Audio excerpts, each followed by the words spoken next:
Folks, Black Star Network is here. Hold no punches. I'm real revolutionary right now. Support this man, Black Media. He makes sure that our stories are told. Thank you for being the voice of Black America, Roland. Stay black. I love y'all. All momentum we have now, we have to keep this going. The video looks phenomenal. See, there's a difference between Black Star Network and Black-owned media and something like CNN. You can't be Black-owned media and be scared. It's time to be smart. Bring your eyeballs home. You dig?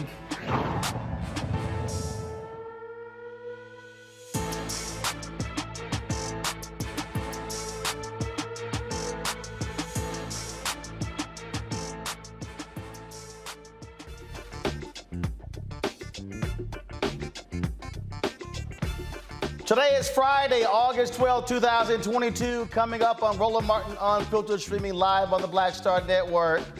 The Donald Trump warrant is right here. I bet a lot of those Republicans who were running their mouths wish they had kept their mouths shut when it came to what the FBI, the Department of Justice, was looking for when they searched Mar-a-Lago. We'll break it down to you and talk about the national security implications of the classified information that was discovered. Also, one of the 4 cops involved in the shooting death of Breonna Taylor is going to be pleading guilty. Folks. We'll tell you exactly what that entails. Also, several Georgia police officers are on administrative leave pending, first of all, for being caught on camera using the N-word and throwing a Citizens Ring camera away, recording what they were doing. New York has polio is circulating in New York. We'll tell you what's going on with that. Folks, please get vaccinated. And also, as midterm elections are approaching, there's a big push to get poll workers. We'll talk to the program manager of Power to the Polls. They will tell us about their efforts to recruit more people in this effort. And today's Education Matters segment, the organization's push to get more Black men in the technology field. We'll talk to the founder of Black Men in Tech. Lots to discuss. It's time for us to bring the funk on Roland Martin Unfiltered on the Black Star Network. Let's go. He's got it. Whatever the miss, he's on it.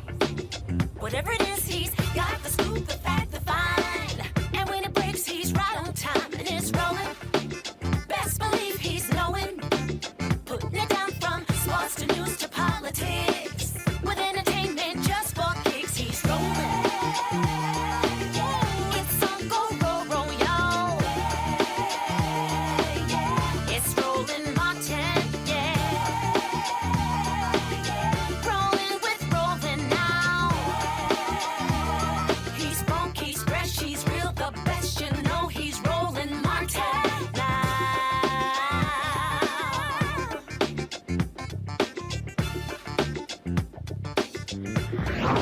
Martin.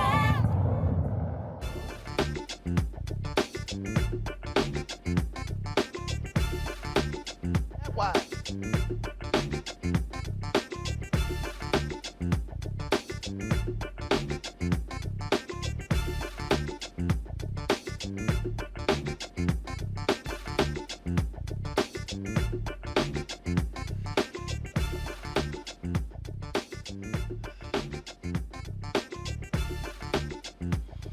All right, folks, the FBI warrant where they went to Mar-a-Lago has been unsealed.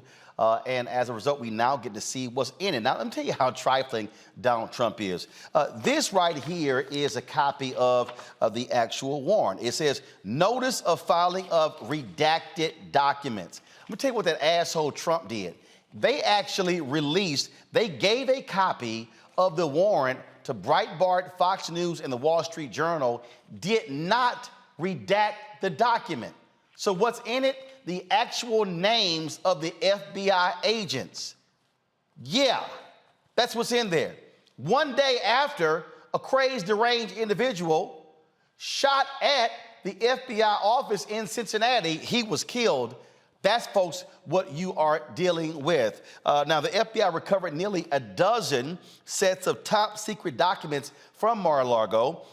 And again, folks, people are unpacking exactly what was there. Now, all those Republicans who rushed, who said, oh, they were wrong for doing this, now a lot of them got their mouths shut. Now they want to talk about, oh, where's the affidavit? There's all kind of drama that they're involved in. A federal judge, folks, in the Southern District of Florida, again, unsealed the documents related to the search on Monday. The unsealing comes the day after Attorney General Merrick Garland came out and stated what happened and how they wanted the public to see what's going on. Now, again, it was an informant who told them about what potentially could be there. This, folks, is one of the issues. Donald Trump, of course, he's all upset. He's mad. Now they're trying to make other accusations. But the bottom line is he is being investigated for violating 3 espionage areas. And so let's talk about this whole thing right now with Dr. Nola Haynes, adjunct professor at Georgetown University in the School of Foreign Service. Doc, glad to have you here. I saw you on Twitter talking about this here, so I said, well, look, we got to get her on the show. So talk about the national security implications of what it is the Department of Justice says that they were able to uncover or were looking for at Mar-a-Lago.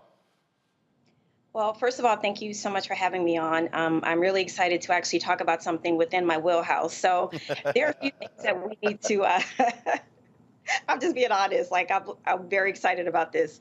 I mean, not because of what's happening to our country, but the fact that this is something that I'm very passionate about. So because of that passion, I want to talk about some very particular things regarding national security. I'm going to speak less about the legal jargon because that is not my wheelhouse, and I never like to step on other professionals' toes. So I'm definitely going to talk about the kind of broader national security implications here. So what people need to understand that I think some of what people on the right are attempting to do is to normalize this process as, you know, as if to say, well, the president has presidential powers to declassify documents at his or her leisure. That is somewhat true. When we are talking specifically about anything regarding defense, okay, and I really need everyone to understand this particular point. When we are talking about anything regarding our defense, first of all, you don't get to take it home. Let's start there. You do not get to take anything regarding defense home. Right. And then secondly, when you are no longer the president, you can't just decide if you are going to declassify particular top secret documents. And, you know, another point is that there are procedures and processes. Right. And so I'm guessing because this happened in the first place, those processes were not adhered to. No, they were actually they were not. So, for instance, Donald Trump went out there and lied and talked about how former President Obama took 33 million documents with him. Well, guess what? The National Archives came out and stated that, no, Obama did not just take them, that he went through all of the procedures, filing of the necessary paperwork, and then they reviewed all of that material that was then taken to be used for his Presidential Library Center. That's what the whole deal there was. And so you're right. A president, while you're president, a president can declassify anything. The president has that authority, but you can't just, after the fact, say, oh, I'm a former president, so therefore, wave the wand, it's declassified. That ain't how it works. Absolutely. Nor can you unilaterally do it either, right? Just because you just wake up one day and just decide that's what you want to do. And first of all, I just want to say shout out to all the researchers and archivists out there, you know, who really dig deep and do their jobs, because this is really why, you know, these people who do this type of work, why they are important to our government. And I just want to say, you know, one thing about the security clearance process, what a lot of people may not realize, this is something that our government takes very seriously. You know, the process in and of itself is arduous. And then there's an entire orientation about the different types of classifications and how you're supposed to handle every level of information, where it's supposed to go, how it's supposed to be labeled, how it's supposed to be packaged. The government takes this very seriously because it is government property. Now, another thing that really struck me with this, because I pay attention to kind of like these espionage sort of situations, just because it's something that me and my dad kind of are just like interested in. But from a security perspective, what a lot of people have to realize is that most of the people who have committed this crime in our country, it is it is usually because of some sort of grievance they have about the government. And there is no one right now in our country that is more aggrieved than a former president. Like, there are a few, not that the president is a spy, at least we don't hope that he is, but, like famous spies like Aldrich Ames, even though the Snowden case, he wasn't a spy, he leaked information. And then also the Gawadia case, I hope I'm saying his last name correctly. These cases are all motivated by people who had grievances against the United States government, who felt like there was a job that they should have gotten that they didn't get. And we all know this is the top of mind of the former president, that he is so aggrieved. So this is something that I am thinking about in the larger context, because you cannot think about this without thinking about 2020, without thinking about 1/6. There's a through line through all of this. Grievance definitely pushes people to do things that they probably wouldn't have thought that they would have ever done. So that's a really important part of this that we should pay attention to also. Well, here's the other thing, and that is this here. The FBI is also not asserting what is classified. I was just sitting here looking at a tweet someone, this person points out, none of the 3 crimes cited in the warrant turn on whether the information is classified. So they are very specific. They cited 3 areas of espionage. Yeah. Explain to folks what that means. Well, it means, simply put, that you are, first of all, you're taking documents out. So that's the first part. You're not supposed to take documents out of the U.S. government. Even if you're the president, you have to go through certain procedures, but we've all, realized that those procedures were not upheld. So that's the first part of it. The second part of it is, what do you do with those documents once you have them? There's an executive order that Barack Obama signed in 2009. It's Executive Order 13526, that says you cannot take, especially information regarding defense home. So if you're taking these documents home, how are they being stored? Where are they being stored? Are they being stored the way that the U.S. government directs you to store them? Right. And so the really, really scary part is, okay, if you are storing them, you've taken them home, and you've taken them home when you weren't supposed to, are you selling them? Are you sharing information with people who are not friendly to the U.S.? And again, all of this, it's a through line.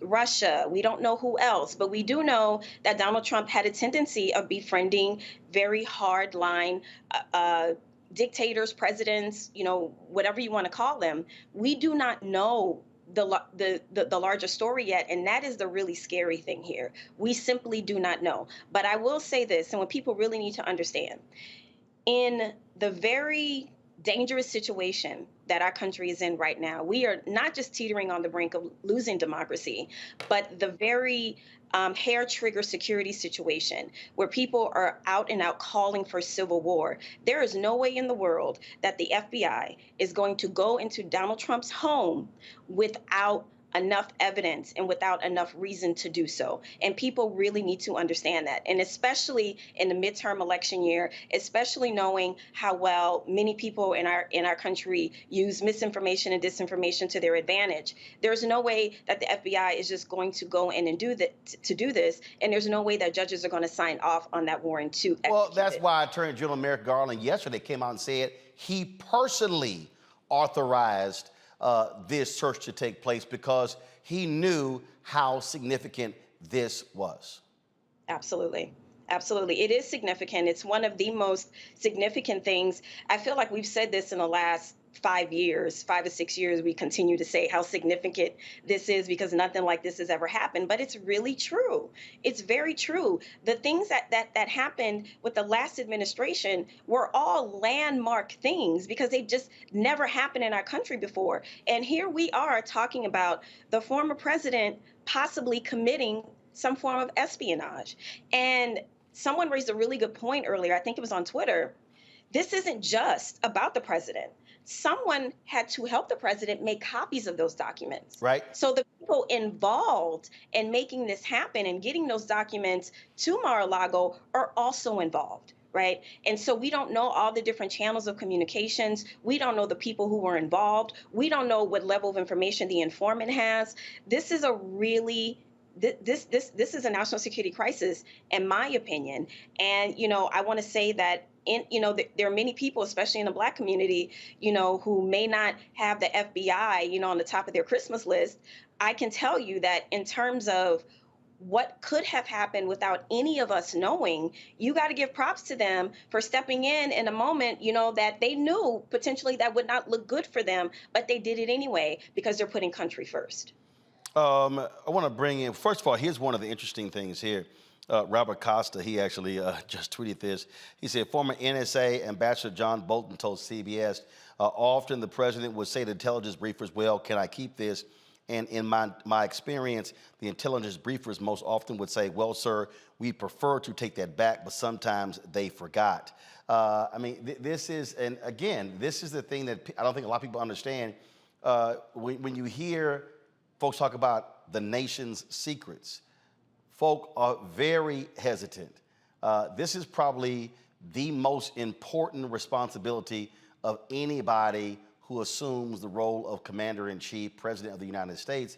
You are the keeper of secrets. You are the guardian of secrets. This is the same person who was in a rush to get excited. I think it was a strike against Iran where he declassified a particular photo, and intelligence people were pissed off because, first of all, by doing that, you're showing the rest of the world American capabilities. And intelligence folks kind of want to keep those things secret when you're spying, or when you are undertaking that type of sensitive intelligence around the world. Absolutely. And, as a national security person, one of the things that's drilled into many people like me in our brains was Helsinki. Helsinki revealed so much of Donald Trump's thinking, and it also revealed well, first so of all, much. hold a doc. Folk don't know. What the hell happened in Helsinki? I was going to bring it back. Okay, all right. See, I want to let you go. See, off the top, somebody home going, Helsinki? What happened in Helsinki? Okay, so when Donald Trump had a chance to confront Vladimir Putin about the election, about interrupting the 2016 election, Donald Trump decided to believe Vladimir Putin over his intelligence agencies. And so in that moment, when you're watching this happen, you're thinking, did that just really happen?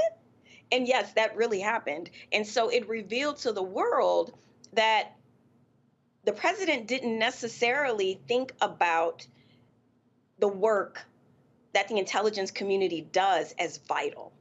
So that's something that I'm thinking about as we are all sitting here trying to unpack this situation that our country is now mired in. So if you have someone in the White House that does not necessarily, respect or really value the work of the intelligence community, you can kind of say, well, I can kind of see how we're here now in 2022. Because if you don't have a respect for what the intelligence community does, if you do not have respect for information, or if you think that information belongs to you, because there were many instances where the former president, acted more like a king than anything else. So maybe somewhere in his mind, he thought the information was his, but it is not.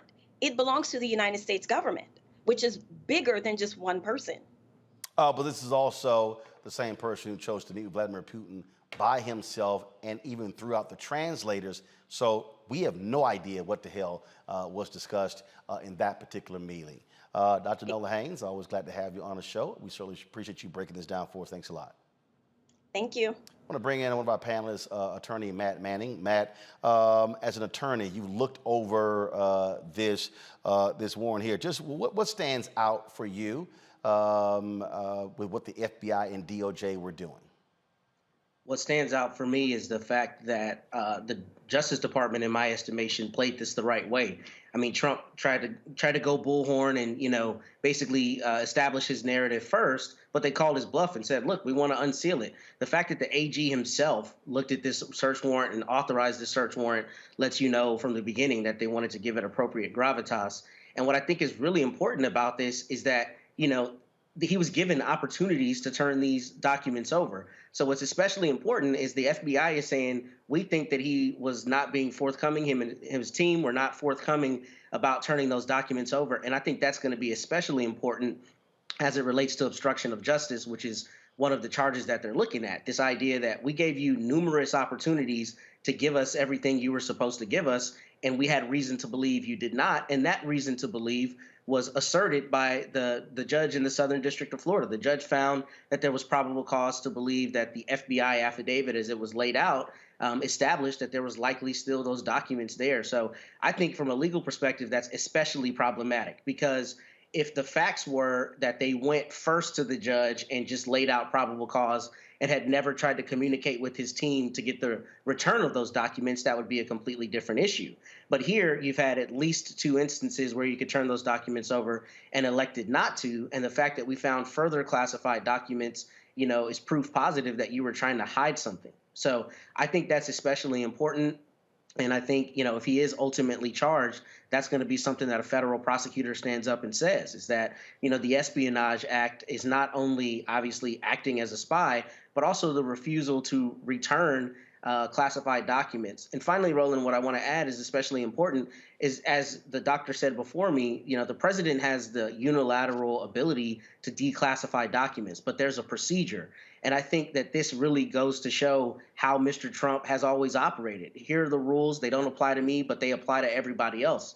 And if you don't follow the rules, then you find yourself in a situation where they're kickdooring your resort, as they would do any other citizen in the United States, because once he left office, he became a private citizen. So I think the FBI and DOJ has played this well, because I think they goaded his team into making public what they had clear right to do under the law and as asserted by the judge in the Southern District. Well, that's one of the things that I find to be quite hilarious. Going to bring in Kelly Bethea, communication strategist, Michael Imhotep, host of the African History Network show, panelist as well. That's the thing to me that I find to be utterly hilarious, Michael, in that when you look at Trump, one, they huffed and puffed and they were like, okay, unseal it.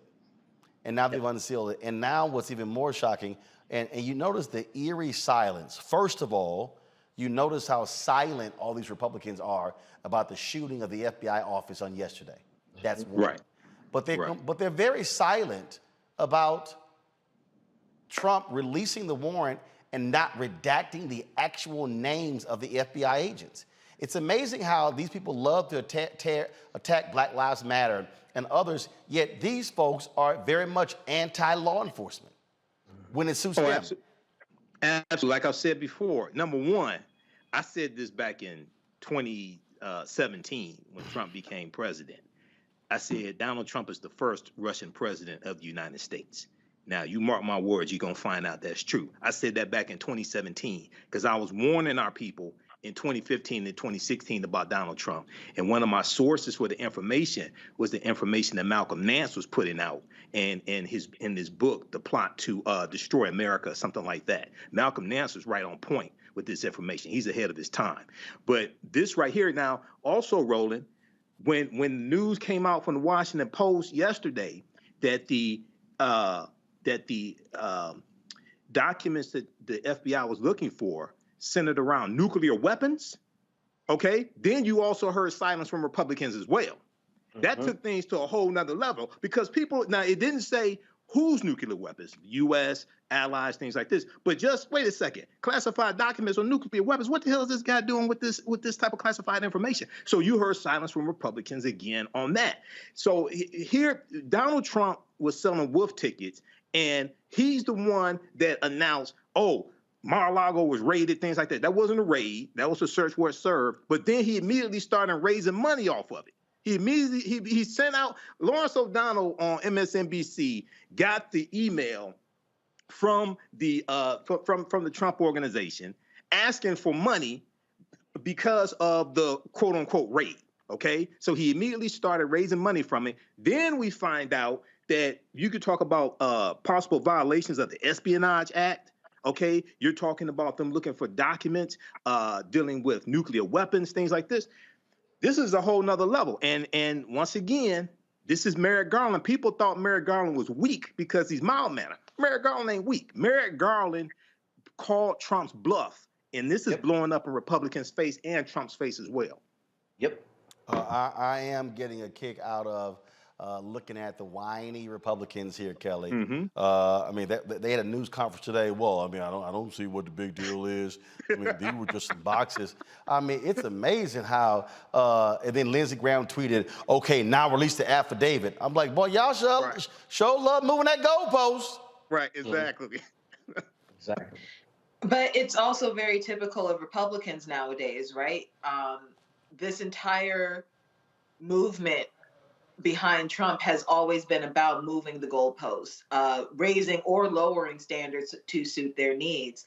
And for me, specifically when it comes to this warrant and what they seized, I mean, there are cases where people only leaked one document and got upwards of 5, 10, maybe more years in prison. So the fact that he had this many documents of various levels of security. We're talking everything from confidential to top secret to just there are levels to confidentiality when it comes to what can be shown and what can't. And he had pretty much every classification of document known to man in his house. And it's not, like I'm saying, it's not just one document, it's several of them. So I am very interested in knowing and soon seeing exactly what the DOJ is going to do regarding this man blatantly breaking the law, because it feels like he's Teflon right now. And granted,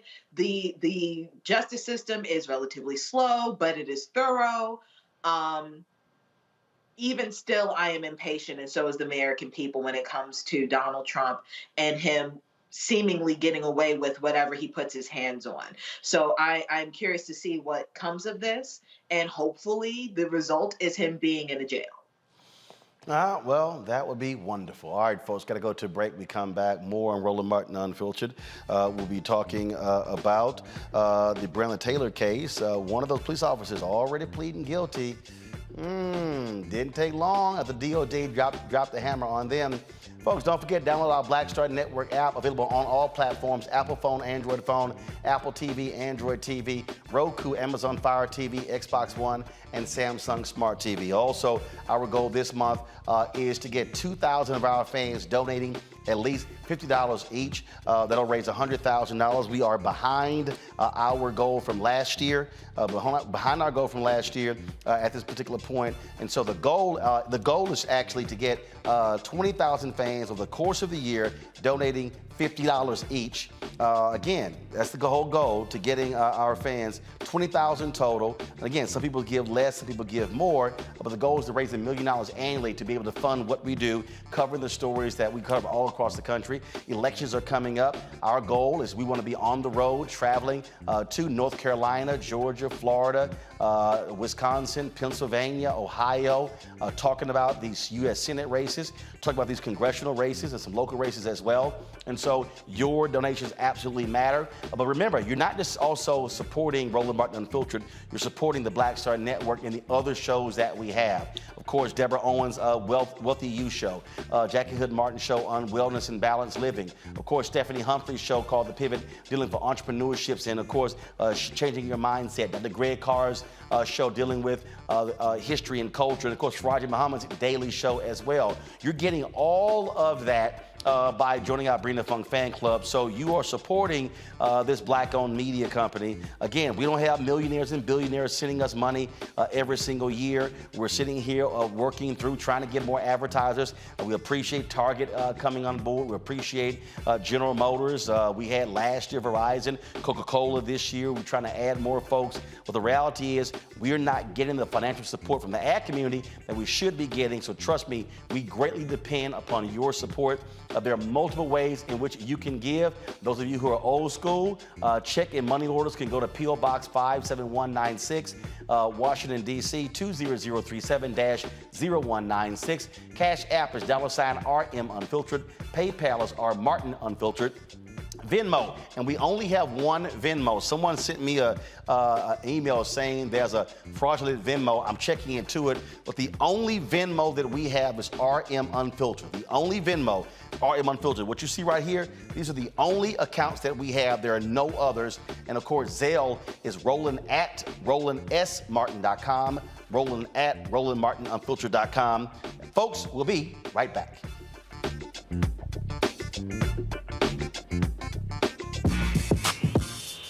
When we invest in ourselves, our glow, our vision, our vibe, we all shine. Together, we are Black beyond measure. On the next Get Wealthy with me, Deborah Owens, America's Wealth Coach, you see the headlines. All frightening, right? Interest rates are going up. The recession is on the way. The stock market is up and down. But you know what they say, scared money don't make money. That's why I'm excited on our next Get Wealthy to have a conversation with someone who has written a new book, Fearless Finances, and she's going to share exactly what you need to do to secure your bag regardless of the ups and downs of the economy or the stock market. Oftentimes you can start with as little as $5. That's right here, only on Get Wealthy on Black Star Network. When we invest in ourselves, we all shine. Together, we are Black beyond measure. Pull up a chair, take your seat. The Black Tape with me, Dr. Greg Carr, here on the Black Star Network. Every week, we'll take a deeper dive into the world we're living in. Join the conversation only on the Black Star Network. Hey, what's up, everybody? It's Godfrey, the funniest dude on the planet. Hi, I'm Israel Houghton. Apparently, the other message I did was not fun enough.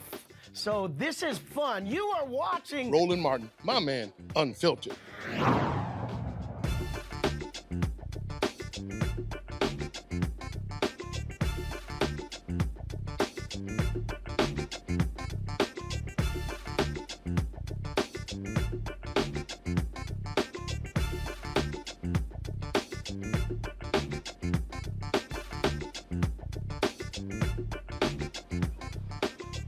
All right, folks, one of the cops that the Department of Justice charged with the death of Breonna Taylor is going to be pleading guilty. Former Louisville Metro Police detective. She is, first of all, Kelly Goodlatte. Her attorney said his client will appear before U.S. District Judge David Hall on August 22nd to enter her plea. Goodlatte had to surrender her passport and was ordered to cease contact with her co-defendants, Sergeant Kyle Meany and former detectives Joshua James and Brett Hankinson.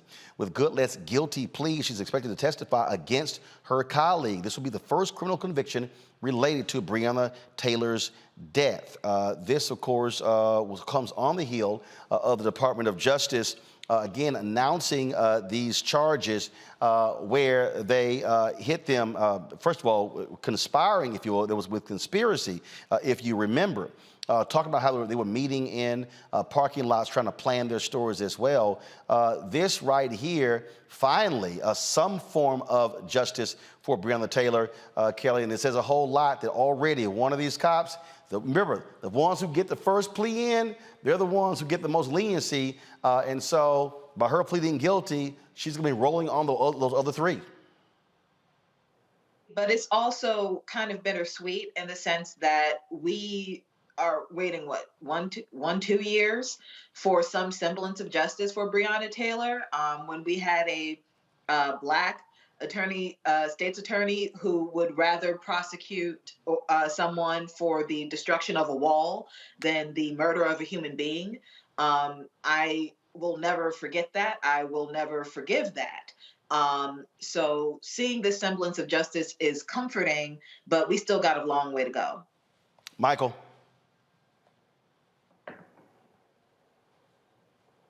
All right, sorry about that. Yeah, Roland, you know, this is good news right here. I saw the article from the Washington Post. This is good news. Looks like her testimony is going to be crucial when it comes to getting convictions on the other officers.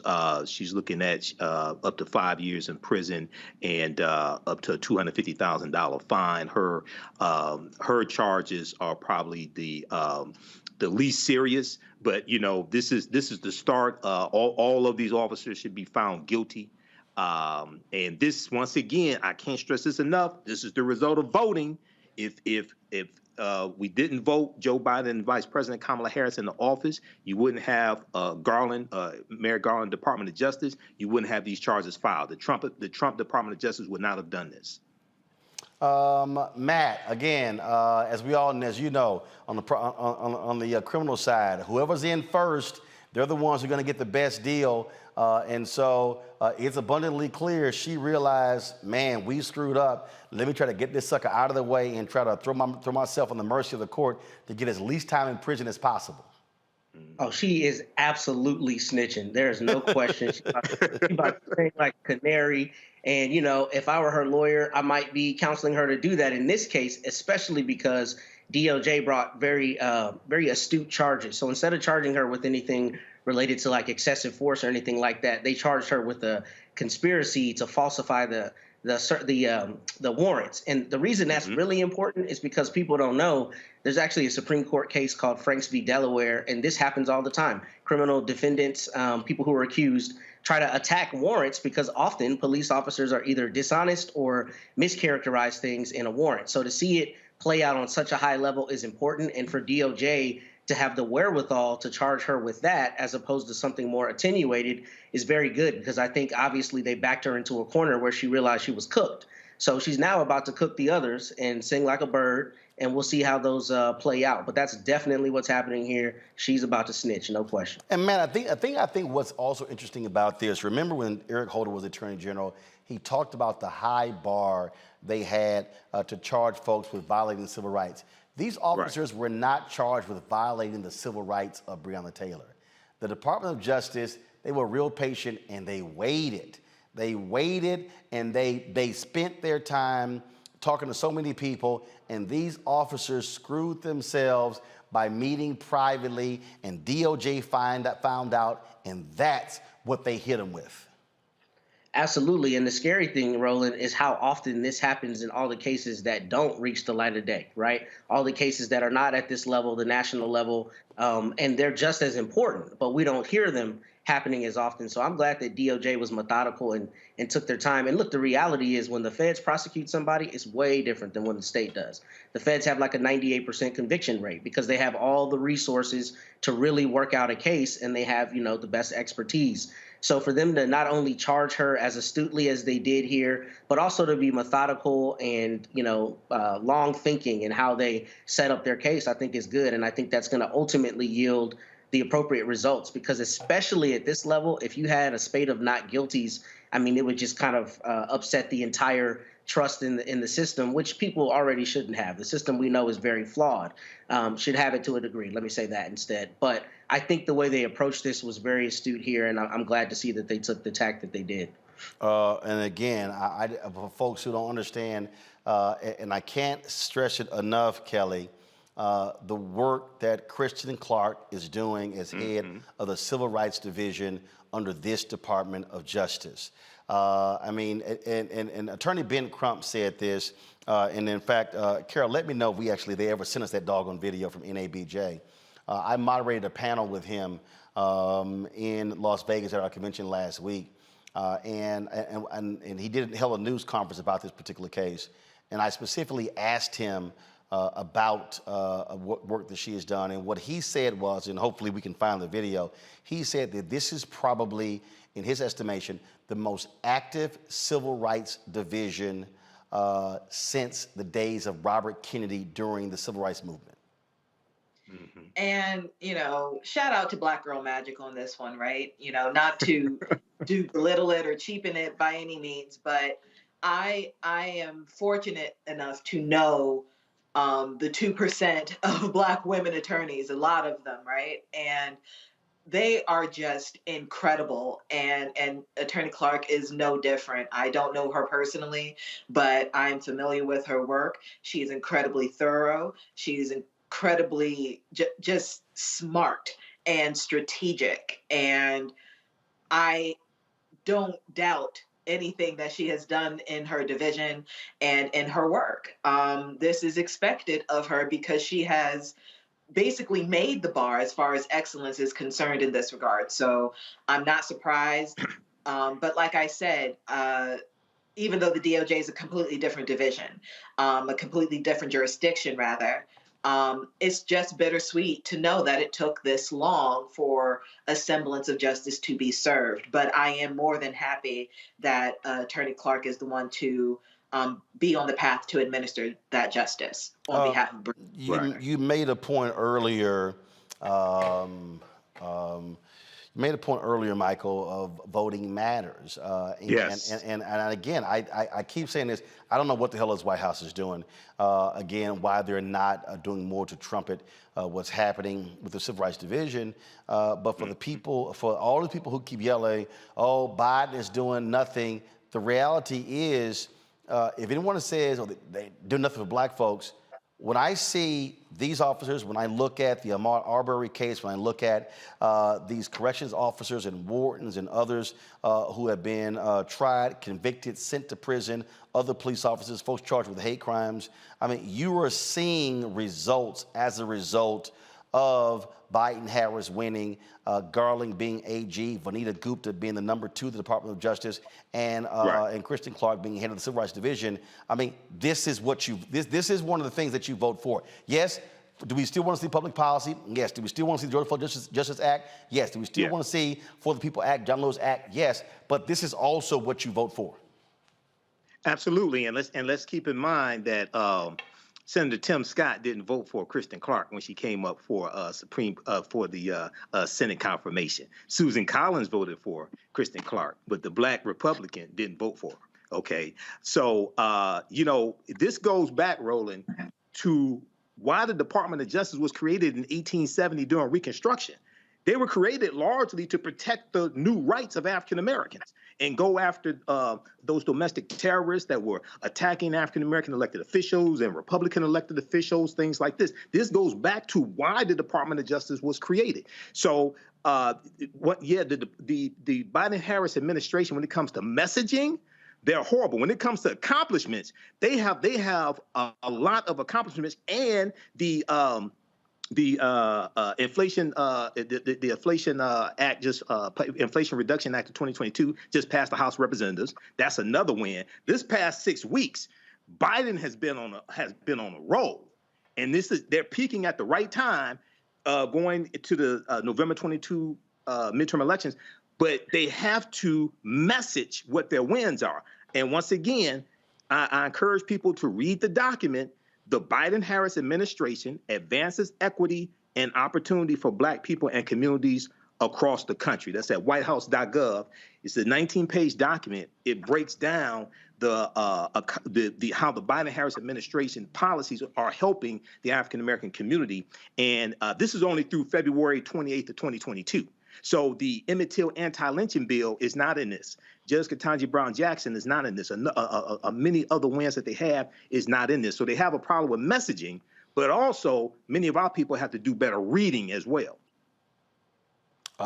Yeah, but again, I just want people to understand again why people act like, oh, these elections are no big deal. No, they matter, and Absolutely. You got to show the hell up. And this is why you can't be asleep at what happens in November with these midterm elections. All right, folks, got to go to a break. We come back on Roland Martin Unfiltered. More news of the day. We'll be talking about, of course, our effort to get more Black men in tech and education initiative. We'll be talking about in our Education Matters segment, also our Black and Missing segment that we do every single day. We'll have that coming up on today's show. Also, NFL retirees finally are getting more money after, of course, they threw out that race-based testing. We'll tell you about that as well. Folks, don't forget, if you're watching on YouTube and Facebook, be sure to hit the like and the share button. Same thing if you're watching on TikTok, LinkedIn, Instagram, all the other platforms we stream on. Love to see your comments on the Black Star Network app as well. And so we should be easily over 1,000 likes on YouTube and Facebook, so please hit that button. Facebook not as much because I keep telling y'all Facebook is totally screwing us when it comes to notifying y'all when we actually go live. And just so y'all know, I actually emailed several executives at Facebook on this very issue. I emailed them a couple of weeks ago. Nobody's responded, not one. And I specifically asked him why is that we're being throttled. Like right now, if I look at our numbers, there are 224 people watching on Facebook, where we used to get 2,000 to 3,000 watching. But it's all by design. What Facebook is doing, Facebook is trying to force us, just so y'all understand, Facebook is trying to force us to pay money to boost to the people who already follow me. And so a lot of y'all who are people on Facebook, they turn on their live notifications. So when we go live, it's supposed to pop up on their phone or iPad or computer. Facebook literally is throttling that. And they've said to me twice, oh, there's a glitch in our system. Okay, I've now asked about that glitch multiple times now, and nobody wants to return the email. Maybe I should start calling their names. Maybe I should do that. Maybe I should call the names of the people I actually email. So that's why, folks, you seek. And so this is how, so if y'all want to understand, I keep telling you how these things are linked. So there are 1.3 million people who follow me on Facebook, okay? So Facebook doesn't want the creators making the money. They want to make the money. So by them throttling down your followers, they're hoping that I'm going to start paying them to reach the people who already follow me. Well, that's why we created the Black Star Network app. Now, I told y'all what these things cost. To do our own, have our own OTT channel, and that's what the Black Star Network is, it's $160,000 a year. Yeah, not a one-time fee. And so when y'all hear me talking about contributing to our Bring the Funk fan club, when you hear me talking about we need 2,000 people this month, because our goal is to have 20,000 people in the course of the year, 2,000 people this month at $50 each, which comes out to $4.19 a day, 13 cents, $4.19 a month, 13 cents a day. Well, it's to help us create our own app, because guess what? There's no throttling on our app. So my goal is to not stream again on Facebook, and to tell all my Facebook followers, go over to the Black Star Network app. And so imagine if we have 1.3 million people who have downloaded the Black Star Network app. Then we don't have any ties whatsoever to big tech. Then we are controlling our own destiny. Then we can say what we want, we can do what we want, and so that's why we have the Black Star Network app. So when you are donating, that's also what you are funding. And so to do so, check in money orders, go to P.O. Box 57196, Washington, D.C. 20037-0196. Cash App is $RM Unfiltered. PayPal is R Martin Unfiltered. Venmo is RM Unfiltered. Zelle is roland@rolandsmartin.com. roland@rolandmartinunfiltered.com. And again, to download the app, it's on all platforms. You can download it on your Apple phone, any Android phone, your Apple TV, your Android TV, Roku, Amazon Fire TV, Xbox One, Samsung Smart TV, and again, as I said to you, the other reason why we also want you to donate, we are working right now, folks. We're working right now on launching a 24-hour streaming channel on the Black Star Network that will be on these streaming platforms like Pluto TV, Tubi TV, and these type of platforms. And so we're working on that right now. That's also going to cost money. That allows us to be able to broaden what we're doing here with Roland Martin Unfiltered and all of our shows on the Black Star Network. And so that's why we want you to support us in what we do. We'll be right back.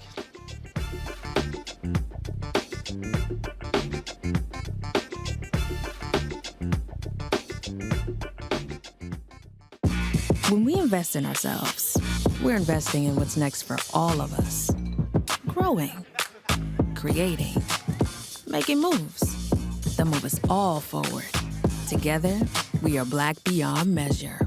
Hi, I'm Dr. Jackie Hood Martin, and I have a question for you. Ever feel as if your life is teetering and the weight and pressure of the world is consistently on your shoulders? Well, let me tell you, living a balanced life isn't easy. Join me each Tuesday on Black Star Network for A Balanced Life with Dr. Jackie.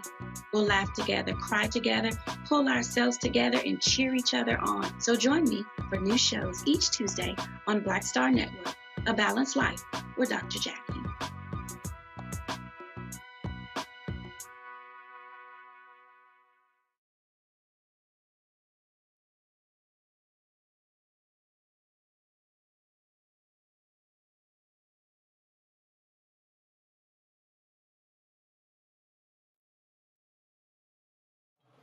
All right, folks, y'all see me rocking the Shibori Pocket Square. You can have one of those as well. Y'all know I cannot do the regular pocket squares. It absolutely drives me crazy. You know, the boring white pocket square, silk pocket square. And so a few years ago, I was reading GQ magazine, and I saw these, and I reached out to the writer, and I said, "Where'd you get these?" And so these were actually they were made in Japan. Is how they actually make the pocket square. So I tracked the company down. It took me about a year to do so, and they had a limited amount of pocket squares, about 900. And so I think we have about 300 left. And so there's one other company that has exclusive rights to selling these in the United States, and I'm the only person who were able to get those numbers. And so we sell those. Of course, our members, our Bring the Funk fan club members, you have a discount. There's a code that you can use to get these Shibori pocket squares. You see them. We have them in different colors, of course. And see what I love about these here, of course. You can have them, you can sort of wear it in where you sort of have the flower effect, and then you can also turn it over and create you a whole different look with it. And so we have them, of course, of pink, teal, peach, maroon, all sorts of different colors. And so if you want to check these out, go to, pull the graphic up, please. Y'all go to RolandSMartin.com/pocket squares. And not only that, some of y'all have seen me rock the feather pocket squares because y'all know I can't be regular. I mean, I got to do stuff a little bit different. And so my sister, she actually designed those. And so those are customized pocket squares. You can also order those on the website. And so again, if you are looking for a different look, fellas, if y'all looking to dress that thing up and you don't want to be regular, I understand because I'm the same way. What I want you to do is go to RolandSMartin.com/pocket squares, and y'all are able to get that. And again, if you're a Bring the Funk fan club member, we have a discount code for you. And so if you do not have the code, simply hit us up with an email and we'll get it right to you. When we invest in ourselves, our glow, our vision, our vibe, we all shine. Together, we are black beyond measure. Next on the Black Table with me, Greg Carr. Succession. We're hearing that word pop up a lot these days as our country continues to fracture and divide. But did you know that idea, essentially a breaking up of the USA, has been part of the public debate since long before and long after the Civil War, right up to today? On our next show, you'll meet Richard Crichton, the author of this book, who says breaking up this great experiment called America might not be such a bad thing. That's on the next Black Table, right here on the Black Star Network. Hey, I'm Amber Stevens-West. I'm Avery Sunshine. So this is Roger Bow. I got a message for Roland Ascot Martin. Buddy, you're supposed to be hooking me up with some of these ascots that you claim to wear. Where's mine, buddy? Where's mine? That's all I got to say to you, okay? Mascot, goodbye. Hi, this is Essence Atkins, and you're watching Roland Martin Unfiltered.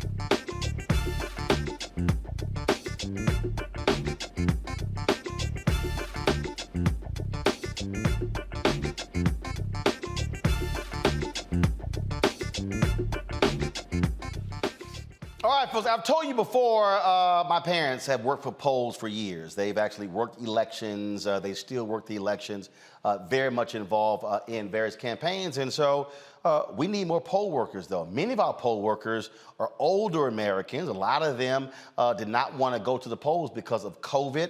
And so now there's an initiative to actually get more people involved in that. And so Power the Polls is launching an inaugural nonpartisan poll worker recruitment initiative that, of course, it starts this Tuesday, August 16th. Jane Slusser is the program manager.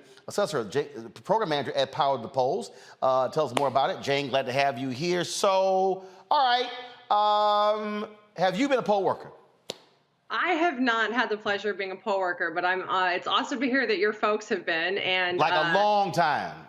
That's fantastic. And they take it very seriously. Last year, they were with me here in Virginia, and they were with me here a total of 7 weeks.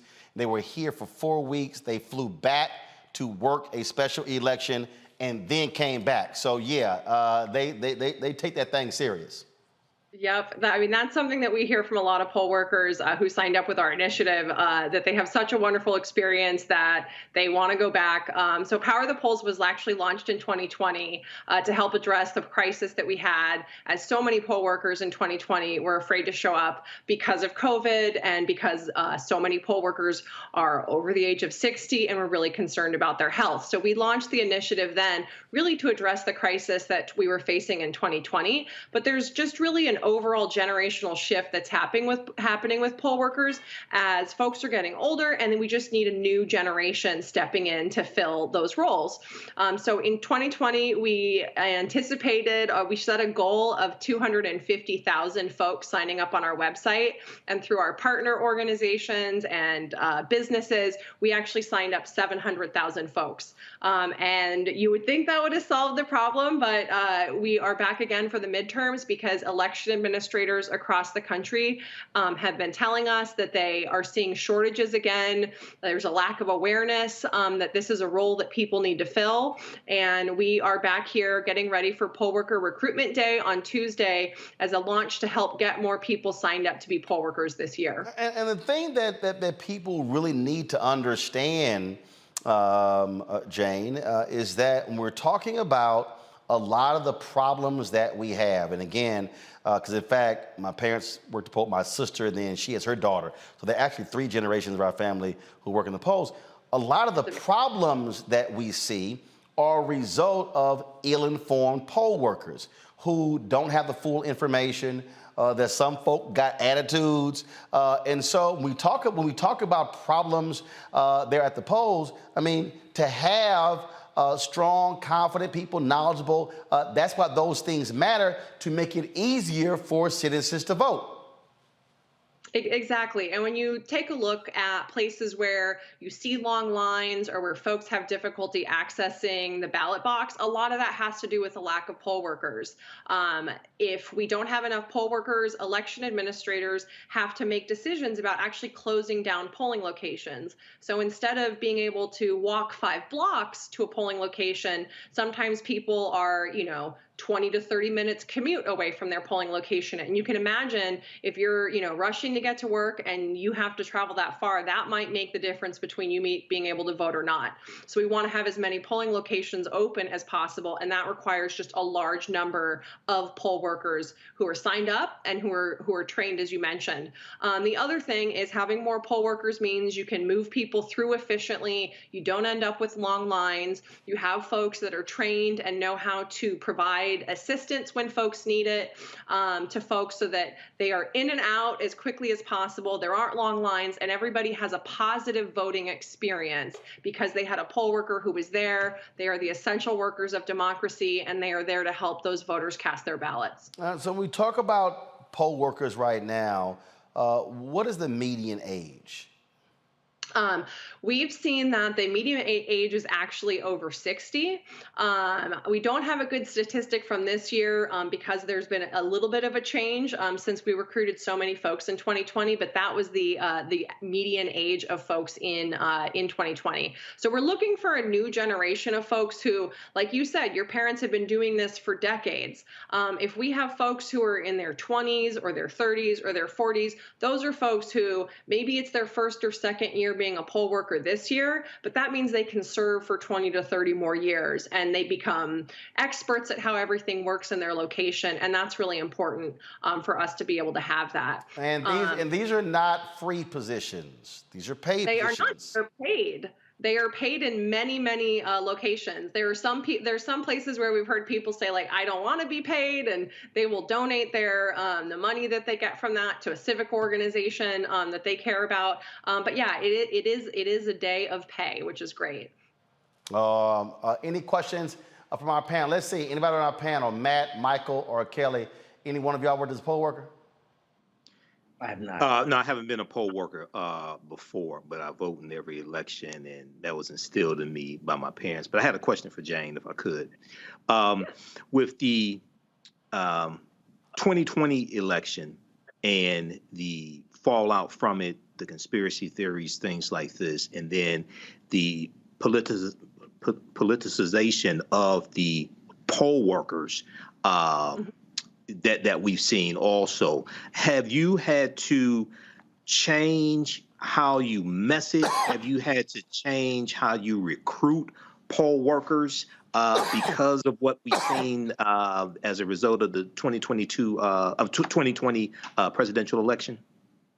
Yeah, so we definitely have seen questions from folks trying to make sure that they feel safe engaging in that activity because they've seen so much. But one of the really surprising things that we've also noticed is that because of that politicization of poll workers and because of the elections, a lot of people see that as a motivation to sign up because they'll say, I am not political.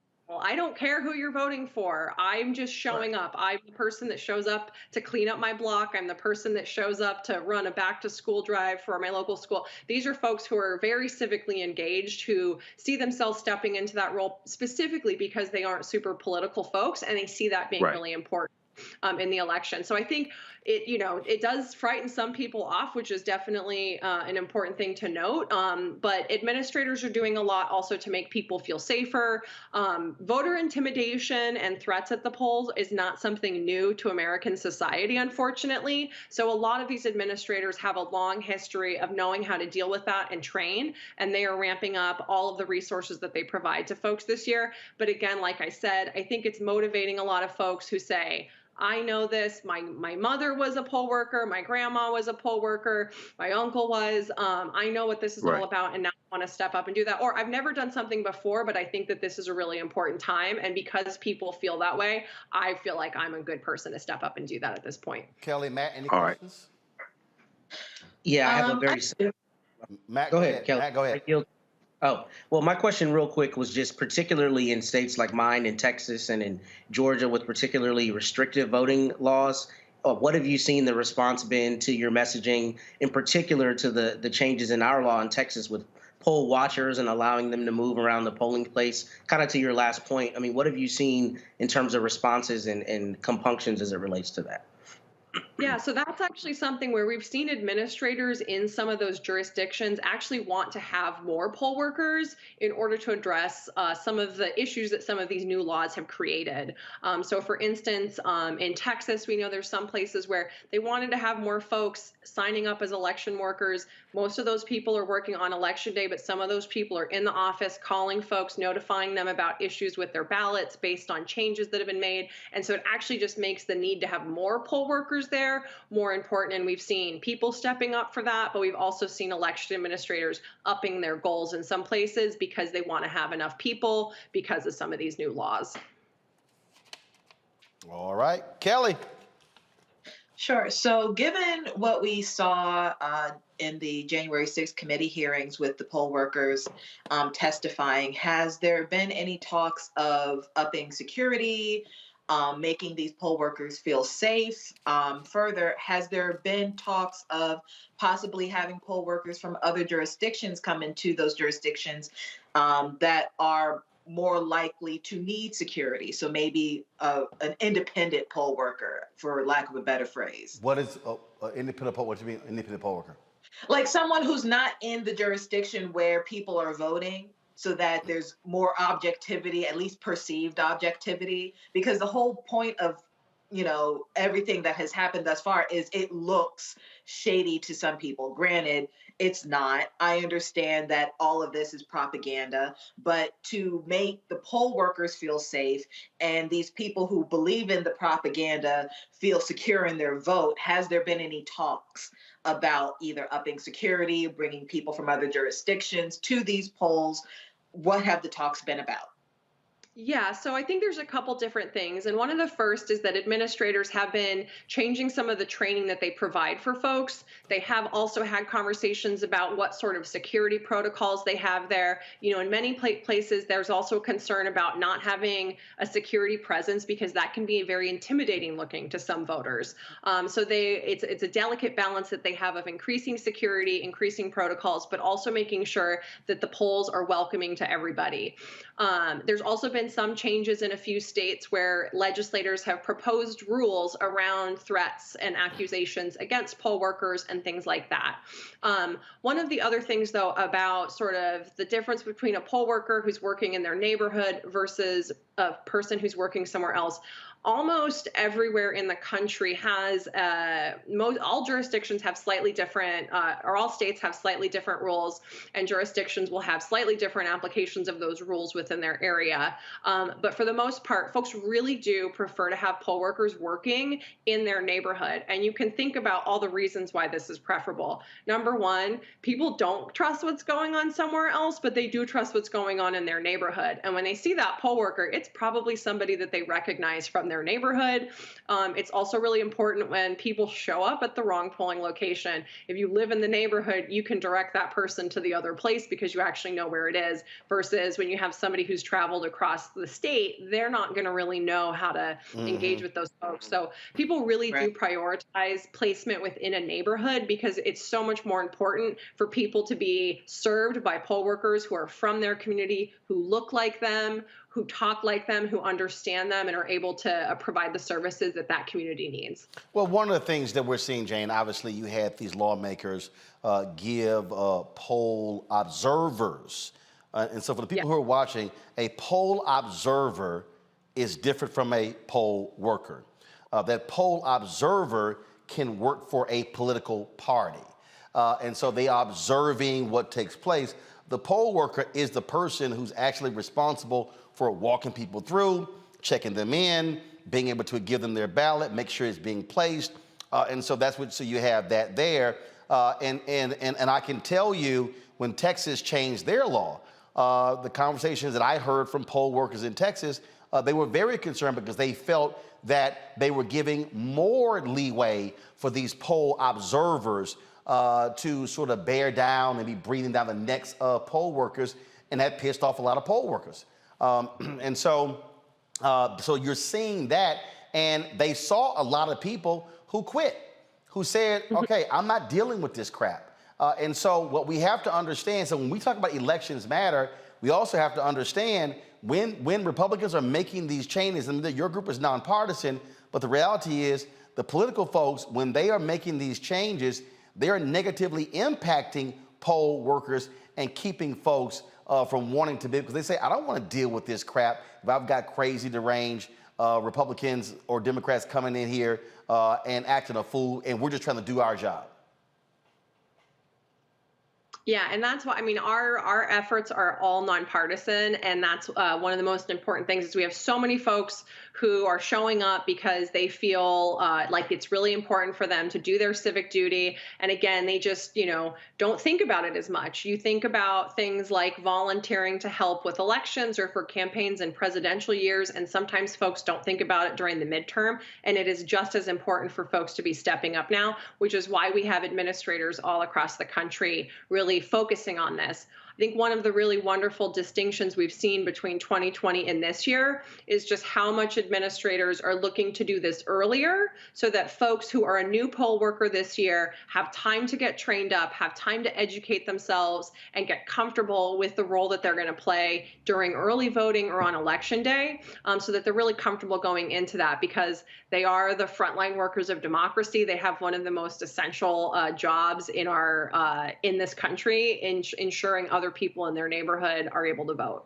All right then. Now, first of all, if people are interested, where do they go to get more information? Great. They go to powerthepolls.org. You put in your zip code, your phone number, and your name, and you get connected to a page that has all the information about your local application. Once you get there, you fill out your local application with your local elections office. They take it from there. They sign you up for training. They give you information about your placement, and we help you along. We give you reminders if you haven't filled out your application. We nag you a little bit until you get that in. We call you the week before Election Day to make sure that you are not thinking about flaking, because you got to show up there. You got to be there early to make sure those polls open on time, and we support you through that whole process. So you go to powerthepolls.org. It takes about 5 minutes to sign up on the site. It takes a little bit longer for you to complete your actual application, and then you're on your road to being a poll worker. All right, James Slusser, I appreciate it, and I'm sure my parents do as well, and so they will be there at the polls during the election season. Thanks a lot. Thank them for their service. Thank you. All right, sounds good. All right, folks, got to go to a break. We come back. More Roland Martin Unfiltered. We'll be talking about some stories, also some breaking news dealing with the Southern Baptist Convention and the Department of Justice. We'll tell you about that when we come back as well, folks. You're watching the show, you're on Instagram, you're on Facebook, you're on YouTube. Hit that like and share button and let folks know the great work that we're doing here, Roland Martin Unfiltered. Again, there is no other show in America. There's not a single show in America that's a daily show, that's a news show targeting African Americans. This is all about us informing our people of the critical issues. That segment we just talked about, Power to the Polls. Look, you're not seeing that elsewhere. That's why this show matters, and we want to be able to provide more of this. Verizon and DirecTV stopped carrying One America News, and they were paying them to be on there. Boy, it sure would be nice if they would pay a black-owned network to be able to have their content on those platforms. And so that's what I mean by we don't have those corporate dollars coming our way, and so your support matters. So please download our Black Star Network app. Apple phone, Android phone, Apple TV, Android TV, Roku, Amazon Fire TV, Xbox One, Samsung Smart TV. And of course, if you want to give and show your support to us, please do so. Check in money orders. Go to P.O. Box 57196, Washington, D.C. 20037-0196. Cash App is $RM Unfiltered. PayPal is R Martin Unfiltered. Venmo is RM Unfiltered. Zelle is Roland at RolandSMartin.com. Roland at RolandMartinUnfiltered.com. And shout out to Patrick Kelly. Thanks for donating to the show. Let's see here. Ralph Austin Jr., thanks a bunch. Also, Sahara Threads, or Sahara, appreciate it. Richardson, let's see here. James Robinson, Kimberly Wilson, Faye Drain, thank you so very much. Let's see here. Who just made a square payment? I'm looking here. The name is not showing up. Azaline Jones, Azaline Jones, thanks a bunch. Alice Carter, thank you so very much. Also, let's see here, D. Taylor Thomas. I have D. Taylor Thomas. Thanks a bunch. Again, Alice Carter. We also have here, I'm literally reading the emails, y'all. Let's see here. Faye Drain, Brian Burrell, Felicia King, Ebony Charles, James Smith, Martin Turnley, Veronica Whitaker, Kiera Foster Ba, Kenneth McRae, Robert Mitchell. Let's see here. Okay, I'm looking. Donald White. Thanks a bunch. And just coming in, let's see. That's it. Yeah, I said it. Azaline Jones. All right, folks. Again, if you give during the show, I'll give you a shout out right here, live on the air. We'll be right back.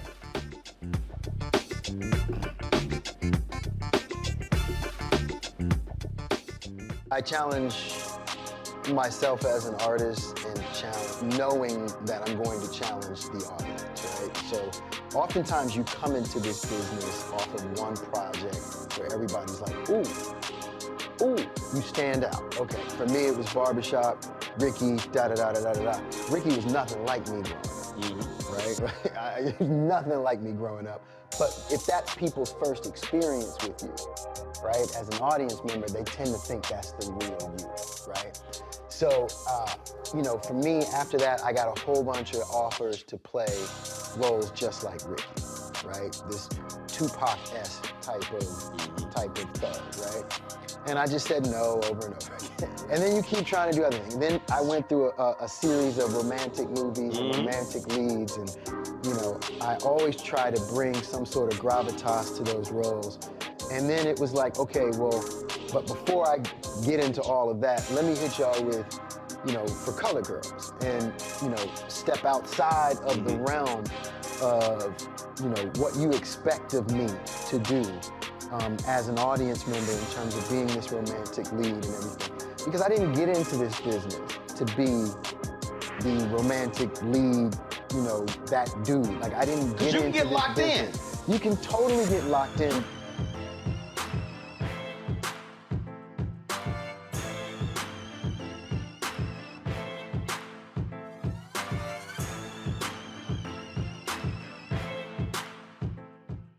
When we invest in ourselves, we all shine.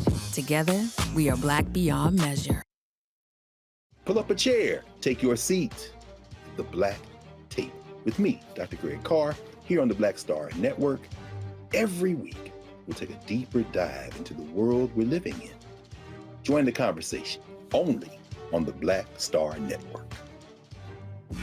When we invest in ourselves, we're investing in what's next for all of us. Growing, creating, making moves that move us all forward. Together, we are Black beyond measure. On the next, A Balanced Life with me, Dr. Jackie, getting back to normal. Is there such a thing? We're about to send our kids back to school when we literally have more questions than there are answers. What does it mean to have a normalcy? How will our kids respond to it? And how are we going to assist them? What can you do to help your kids feel some sense of emotional stability as they go back into the classroom here on A Balanced Life on the Black Star Network? So this is Roger Bob. I got a message for Roland Mascot. Oh, I'm sorry, Ascot Martin. Buddy, you're supposed to be hooking me up with some of these mascots. I'm sorry, ascots that you claim to wear. Where's mine, buddy? Hey, yo, Peace World. What's going on? It's the Love King of R&B, Raheem Devon, and you're watching Roland Martin, Unfiltered.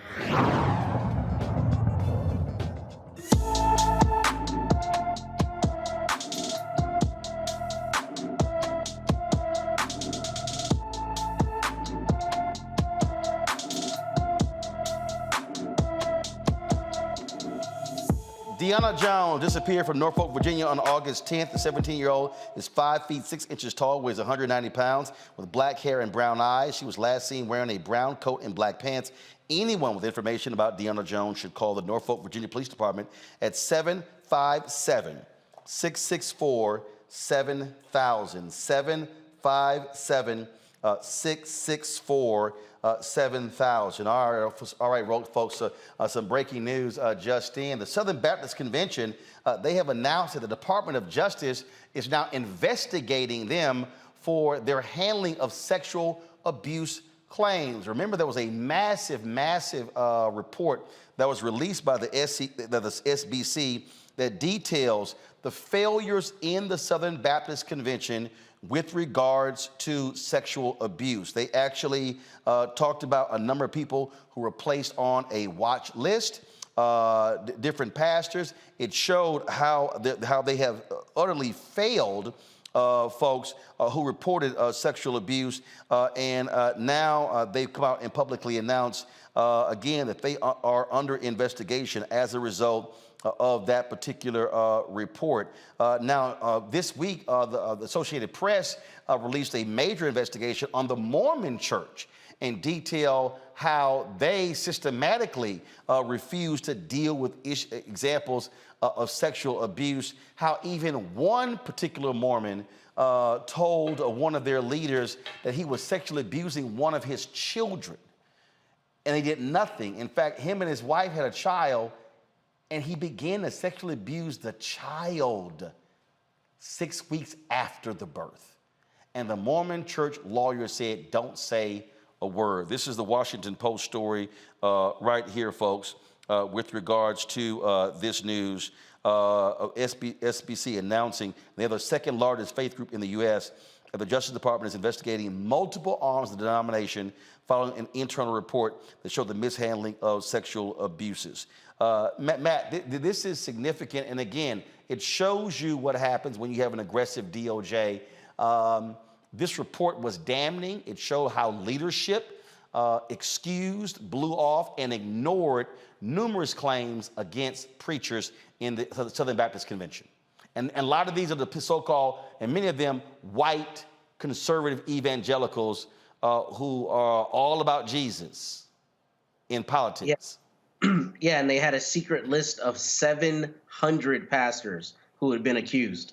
So one of the curative things they're going to do is have a list or a database of credibly accused pastors, but 700 pastors on a secret list, I mean, is abhorrent, because that shows you that there was a systematic cover-up. And I was just reading about it, and apparently the legal team that represented them had represented them since like 1955. So, I mean, this team was helping to cover this up. And frankly, when you hire a lawyer, it's to protect your interests. But that's a pretty scary idea that you could have a list of 700 people who are known to have credibly been involved in such abuse, and the church didn't do anything by and large, you know, as it relates to all of those allegations. And beyond that, I think it's really proof positive of how big a scale this was happening on, because DOJ customarily leaves this to state and local law enforcement. So for them to get involved is a big deal. For them to be sending out grand jury subpoenas is an even bigger deal, because that's letting them know we've found some credible allegations and we're going to follow them to the end. So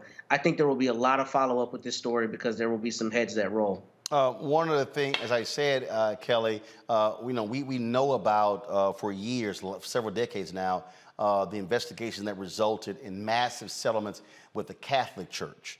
There was a massive settlement with the Boy Scouts of America that led them into bankruptcy, detailing, again, the sexual assault, the sexual abuse of young boys in the Boy Scouts by troop leaders.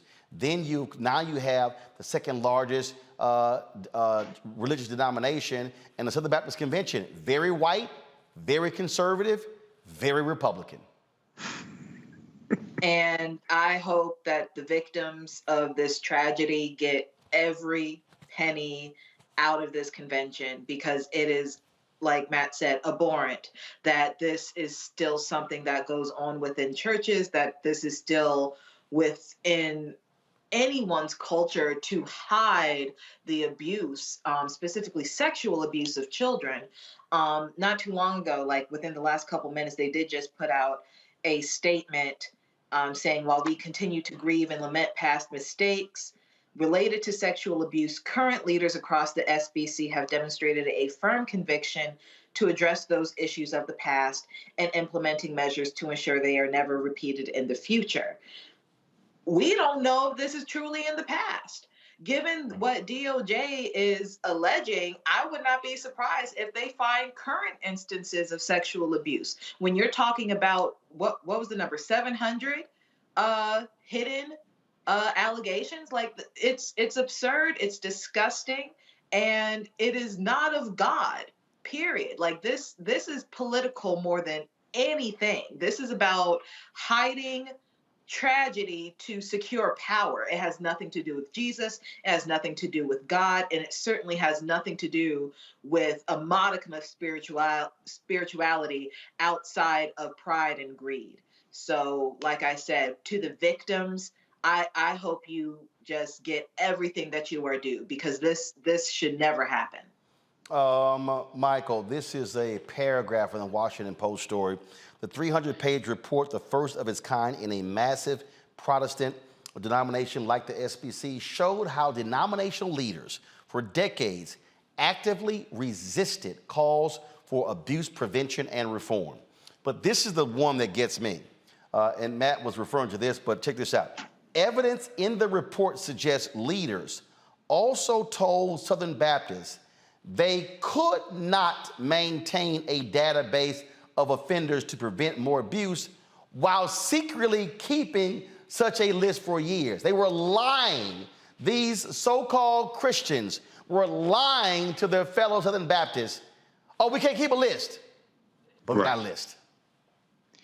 Yeah, you know, I read that article, Roland, from the Washington Post and the Tennessean also. Now, this comes, so it's going to be interesting to see what these Republicans say about this, okay? Because this is at a time when we see a rise in white Christian nationalism being used to galvanize some factions of the Republican Party for the 2022 midterm elections. Okay, you have coup plotters and domestic terrorist sympathizers like Marjorie Taylor Greene. You have Doug Mastriano, who's running for governor of the state of Pennsylvania, and as governor of the state of Pennsylvania, he will be able to appoint the Secretary of State of Pennsylvania based upon their state constitution. So you listen to them, and they use this white Christian nationalism as a rallying cry, which really reminds me of the Ku Klux Klan, especially the second incarnation of the Ku Klux Klan, which was founded in 1915 by the Reverend William Joseph Simmons, who rejuvenated the Klan after he saw the movie The Birth of a Nation. So this is, and then we deal with, you know, cover up sexual assaults, things like this. Well, this is the same thing they were doing during slavery to African women. Okay, so this is, you know, this is what they do. Now, it's going to be interesting to see how the Republicans handle this, but it's good we have the Department of Justice, because 16.9 million African Americans went out and voted. It's good we have this Department of Justice to prosecute these criminals or alleged criminals as well. Well, I just think that, again, when you see this story, you see how heinous it is. And trust me, folks, if y'all look at that story from the Associated Press dealing with the Mormons, I mean, it was sickening to read. Mm-hmm. It was absolutely sickening to read, where lawyers with the Mormon Church told Mormon leaders, you don't have to talk to authorities. I mean, it was absolutely shocking. Folks, let's talk about hundreds of black NFL retirees who were denied payouts in the $1 billion concussion settlement now can qualify for awards after their tests were rescored to eliminate racial bias. Remember, we talked about that on the show. Well, they were dealing with, they were factoring in this issue of race. Now, it was called race norming. It was being used in the dementia testing, made it difficult for black players to prove they had the kind of cognitive decline, disqualifying them for awards that average about $500,000. Nearly 650 men have had the dementia test automatically rescored, according to a report released Friday by the law firm handling claims against the NFL. 51 now qualify for moderate to advanced dementia awards. Nearly 250 show signs of early dementia. They will receive up to $35,000 in enhanced medical testing and treatment. They all initially failed to qualify because of the race norming issue in testing. The new test is going to results will add millions to the NFL's total payout. And so ain't that something, Matt, where nearly, league of majority black players and race norming was being used and denying those same black players benefits after dealing with concussions and dementia and Alzheimer's all tied to their playing days?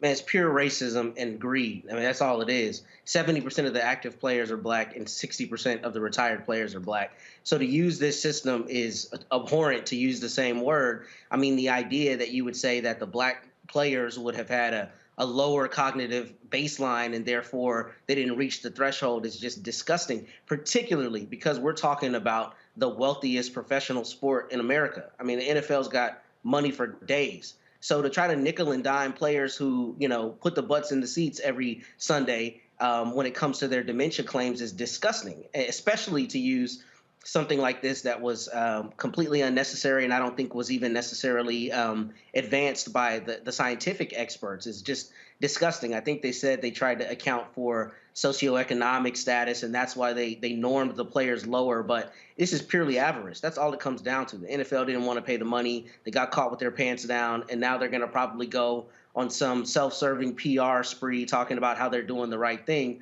which we know is hogwash because they should have done that from the beginning. Let's talk about this story here out of Georgia. Several Georgia police officers are on administrative leave after a resident's video went viral, folks. Caught on camera, an officer is heard using the N-word when referring to the homeowner's son and then throwing the front door camera off her porch. Y'all roll it. Off her porch into nearby bushes. Y'all, this actually happened. This shows you how these cops behave. So you see them in front of the home, and now you hear them talking. Check this out.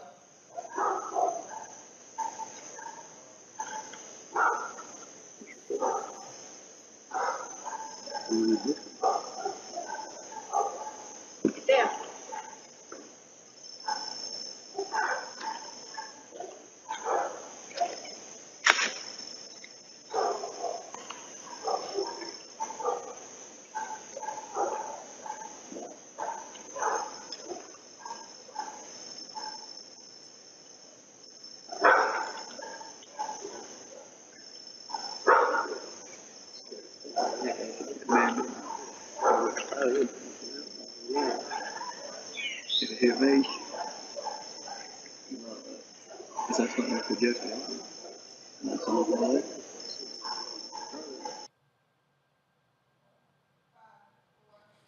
West Point police officers were looking for Tamisha Madden's son. When she learned they were looking for him, she turned him into authorities. Officers Donald Bramlett, Dylan Harmon, Zachary Haybor, Sergeant William Osteen, and Detective Elizabeth Wajienka are all on administrative leave over the incident. The Georgia Bureau of Investigation is looking into this case. Here's a statement from Madden's attorney, Wendell Major. The family is traumatized and disappointed by the action of the West Point Police Department. The actions of the members of the West Point Police Department depicted in the video are unacceptable. The system's treatment of citizens of the community needs to be addressed by the city leaders. Then they go on to say, every citizen who sees this horrific video can't help but think the same thing. That could have been my home. How many times have these officers acted out without the benefit of a video? We expect the city leaders to accept responsibility and to work to make things right for this family and the community. I mean, damn, Kelly, you snatch the camera and you throw it into the bushes? Really? I mean, but it also goes to show just how brazen police officers can be. They were expecting to get away with something. What, I'm not sure. But it just goes to show that not every cop is good. And this entire, spiel about, this isn't us. Yes, it is.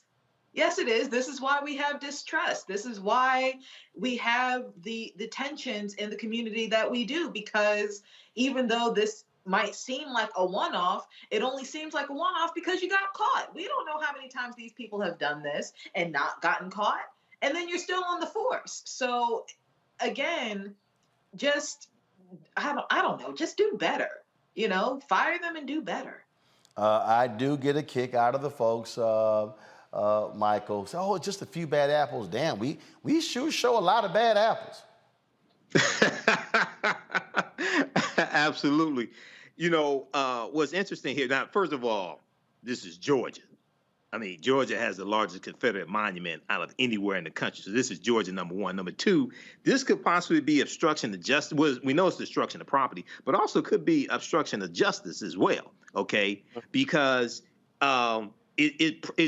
because they took one of those security cameras and threw it in the bushes.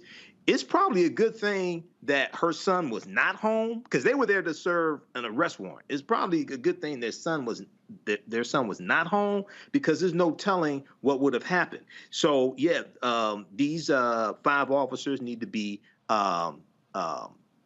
prosecuted, fired, prosecuted, everything. But also, we need to, just like your crazy ass white people segment rolling, and you say take picture, use your video camera, record these crazy ass white people. When they get fired, we need to apply and get their jobs. We need to do the same thing here. When you got cops like this, they get fired, we need to apply to get those jobs as well, to be the type of officers that we say we want to see also. So I'm glad this was caught on video, and hopefully justice will prevail here as well. All right, y'all. I love this story right here. A former police officer in Virginia who stormed the U.S. Capitol, he talked a whole bunch of trash, was taunting cops.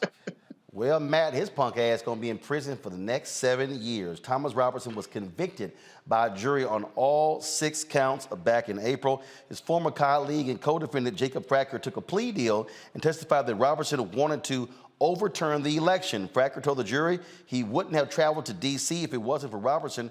Prosecutors told the jurors that Robertson put himself right in the middle of it on January 6th by using a stick to block officers' path at the Capitol. Yeah, it was a cop. Now that cop head to prison, Matt, for 7 years.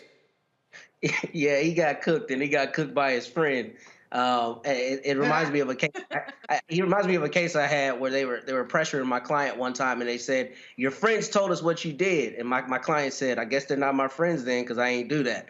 And here, his man's rolled on him, just like we saw with Goodlett in the case before. And this is good, because this shows people, like, you're going to be held accountable by this DOJ, and 7 years is nothing to shake a stick at. So I'm glad that they got the conviction, and I think it's funny, frankly, that his friend procured the evidence that they needed to show that he not only would not have gone without his influence, but precisely what he did to participate in the riot. So, good riddance, and he got what he deserved. Hell yeah, because his friend wasn't trying to go to prison. I keep saying, hey, you get busted, there's 2 or 3 or 4 y'all, somebody flipping.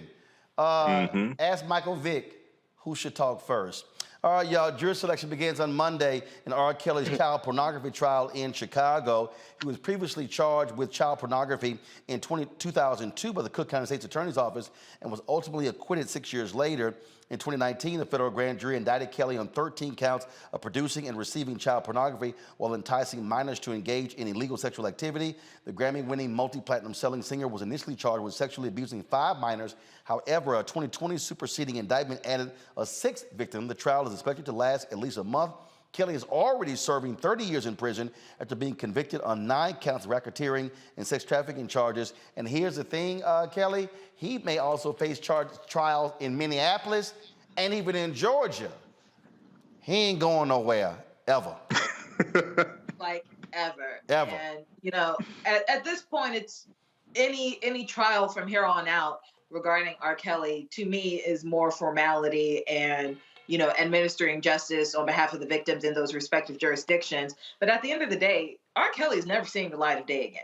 If he's not in jail in one jurisdiction, he's going to jail in another jurisdiction. If not that jurisdiction, it's going to be another jurisdiction where he is going to jail because he did something wrong. He did several things wrong, specifically talking about the sexual abuse of young women and girls. And it is absolutely disgusting that it took this long. But, at the end of the day, justice is being served. And, like I said, R. Kelly needs to be under the jail. So, good riddance. Yeah, he ain't going nowhere. I'm telling you right now. And I don't think, Matt, if he gets convicted here, it's going to be concurrent. No, it'll probably be consecutive. I mean, I don't know actually how they'll do that, but I mean, it might be overkill in any event in that he's already gotten so much time. And I don't want to speak on the appeals. I mean, nobody knows what will really happen, but I'll say that obviously, there's been a lot of credible evidence and there's been presumably a lot of coordination, because what people may not realize is when prosecutors realize someone has pending charges in another jurisdiction, they very often will confer with those jurisdictions because they can use evidence from other jurisdictions and other accusations in their own cases. So, these prosecutors have probably been using some of that information or planning to do that, which will make their cases that come up after the fact even stronger. So I don't anticipate we'll be seeing him released anytime soon. All right, folks, let's talk about what's happening in New York, okay? New York's wastewater tested positive for polio. Health officials fear the virus that causes the disease is probably circulating in the city. This discovery is 3 weeks after a man in Rockland County, New York, north of the city, was diagnosed with polio that left him paralyzed. The city's health department has not said exactly where they found polio in the wastewater in the 5 boroughs. Neither did officials provide dates for when the virus was detected or say how many samples had tested positive. Dr. Ashwin Vasan, the New York City Health Commissioner, issued the following statement: "The risk to New Yorkers is real, but the defense is so simple. Get vaccinated against polio." With polio circulating in our communities, there is simply nothing more essential than vaccinating our children to protect them from this virus. And if you're an unvaccinated or incompletely vaccinated adult, please choose not to get the vaccine. What you deal with, Michael, are these people who are so anti-vax they don't want to even get vaccinated against polio. Y'all, we've been getting vaccinated for polio for decades. But go ahead and mess around if you want to. Homeboy, his ass is paralyzed. I bet he wish he had that shot now. Yeah, and Roland, a lot of the disinformation when it comes to the anti-vaccine movement, a lot of the disinformation comes out of Russia. This is something that Malcolm Nance has been talking about for years, and they attack you with disinformation to weaken you from the inside, to weaken your health from the inside. And we're at a pivotal time because children are about to go back to school after summer break. So things like polio, but things also like COVID-19, et cetera, can really start spreading, and monkeypox can really start spreading once they get back in school amongst children, staff, teachers, et cetera. So this is something else that we really have to watch as well. I do not know what the hell is wrong with these people. I don't get it. The folk who don't want to sit here and take the damn shot. I don't understand. All right, y'all. Got to go to a break. We come back. We're going to talk about black men in tech and education. We're going to talk about this story in our Education Matters segment. That is next. Don't forget, folks, please support us in what we do. Download the Black Star Network app, Apple phone, Android phone, Apple TV, Android TV, Roku, Amazon Fire TV, Xbox One, Samsung Smart TV, and, of course, you can join our Bring the Funk fan club. Of course, that is, our goal is to get 20,000 of our fans in the course of a year to donate on average $50. That's $4.19 a month, 13 cents a day. Not only do you get this show 2 hours a day, 5 days a week live, then you get Faraji Muhammad's 2 hour a day show on the Black Star Network. And you get the weekly show of Deborah Owens dealing with financial literacy. You get Jackie Hood Martin's show dealing with wellness and balanced living.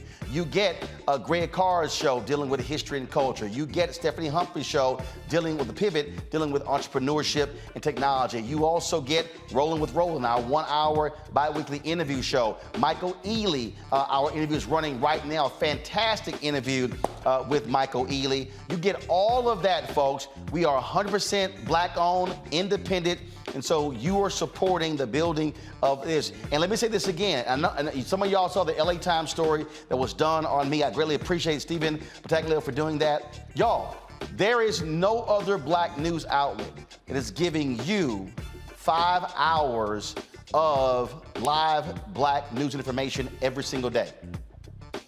Nobody. Not Essence, not Ebony, not Black Enterprise, not the Griot, none of these outlets. This is what we're doing every single day, and so we need you to support us in what we do. Our goal this month is to get 2,000 of our fans contributing at least $50 will allow us to raise $100,000. I told you our Black Star Network app, our OTT network, that's $160,000 every year just to run that. And so your support is crucial to us in doing so. Check in money orders. Go to P.O. Box 57196, Washington, D.C. 20037-0196. Cash App is $RM Unfiltered. PayPal is R Martin Unfiltered. Venmo is RM Unfiltered. Zelle is Roland@RolandSMartin.com. Roland@RolandMartinUnfiltered.com. Let me thank Matthew Price. Let me thank, there's no name, but 555-450 for donating. Let me also thank, let's see, George White. I appreciate it. Marshetta Tabron, thank you so very much. Claire Woody, I appreciate it. Tangela Miles, thank you so very much. Pamela Norman, thank you so very much. Michael McPherson, I appreciate your donation. Robin Thames, thanks a lot. And let's see here. All right, there we go. And so if you give during the show, you get a shout out. We'll be right back on Roland Martin Unfiltered on the Black Star Network.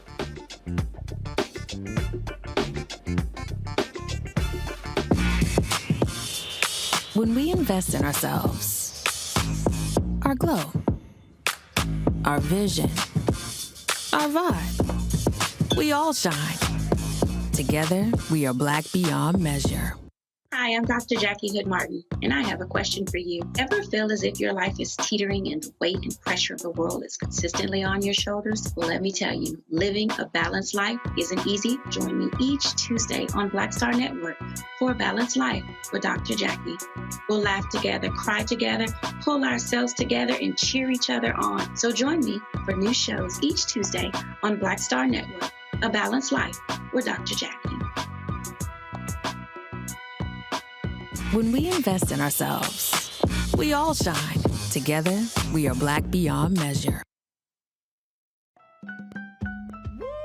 We're all impacted by the culture, whether we know it or not. From politics to music and entertainment, it's a huge part of our lives, and we're going to talk about it every day right here on The Culture with me, Faraji Muhammad, only on the Black Star Network.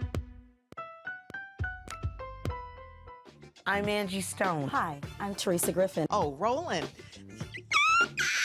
Hey, Roland, I am so disappointed that you are not here, first of all.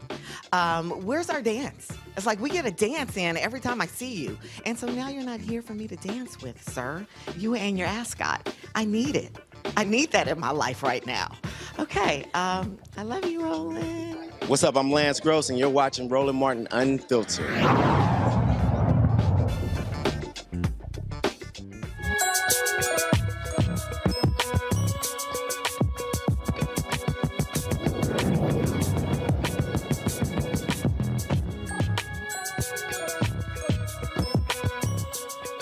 All right, folks, according to the National Science Foundation, just 6.2% of science and engineering bachelor's program graduates were African American. That's right, Black Men in Tech, it says Black Men. Black Men in Tech is an organization trying to increase those numbers.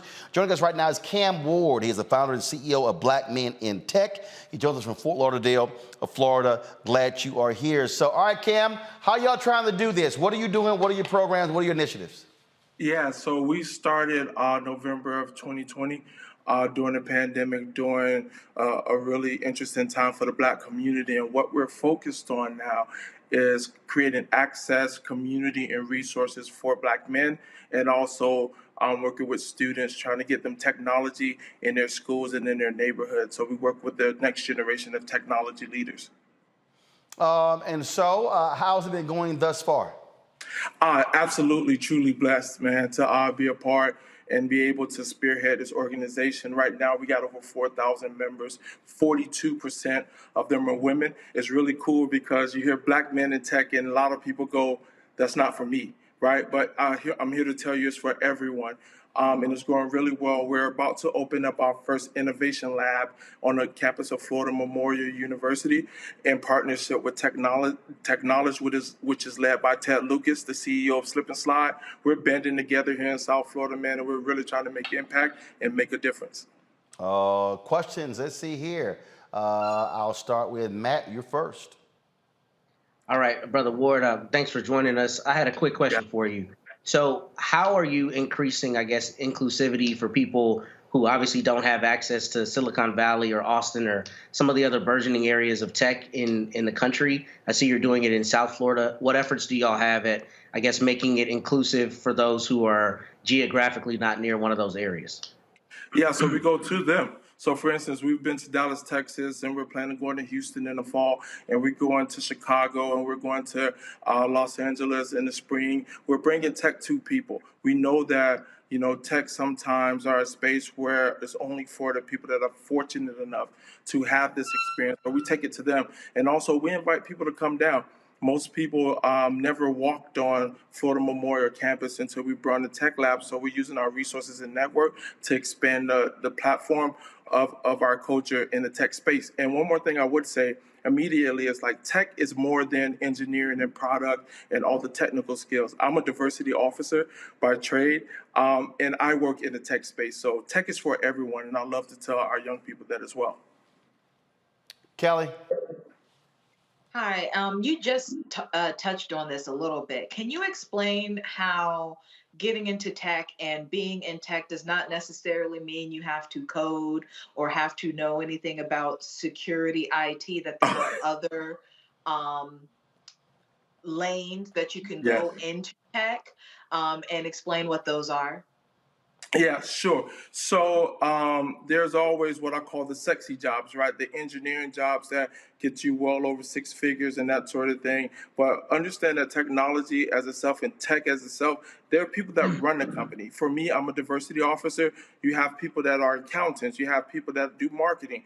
You have people that do the ad space, right? You have people that are in HR. All of these things are needed to run any corporation in tech. So when I talk to students, especially elementary students, we talk a lot about gaming. My middle schoolers and high schoolers and college students, we talk about what do you love to do, and then how do we bring that to the tech space. So that's what we're focused on. But tech is for everybody. Black men in tech is for everyone, and it's a space where we're creating community and connections. Matt. I've already asked the question. Sorry, Michael. Michael. Hey, Brother Cam, thanks for coming on today. No worries. For a lot of African American teenagers, they may be turned off from positions in the tech industry because they don't do well in math, geometry, trigonometry, calculus, things like this. What are some of the ways that you demystify technology and show them that you can do this also? Oh, that's a beautiful question. So what I do is I really take individuals that look like us, that look like me, that's not good at math at all or any other thing, and we go and show up and we represent. I read a book a while back called "White People Making White People Uncomfortable," and the thought process that came out of that's called a Roland Martin biography. I'm sorry. Right. Right. And the piece that made it so important was the forward, when it was said that because we are represented in spaces, then we understand we can be something or do something. So anytime we do career fairs, we do tech meetups, we're always telling individuals our origin story. And our origin story sometimes is vastly different, but we're in the same space. And then, of course, when you tell people about the amount of money and about, the access that you have to bigger and better, they always tap in. Think about it. Like me, most individuals that play sports, especially football, started when they was 5 years old, right? If we start teaching tech to our 5-year-olds and our third graders and our sixth grader, now they know tech is an option. But it takes organizations like us, other organizations that we need to band together in order to get the message out. Where can folks want more information, where do they go?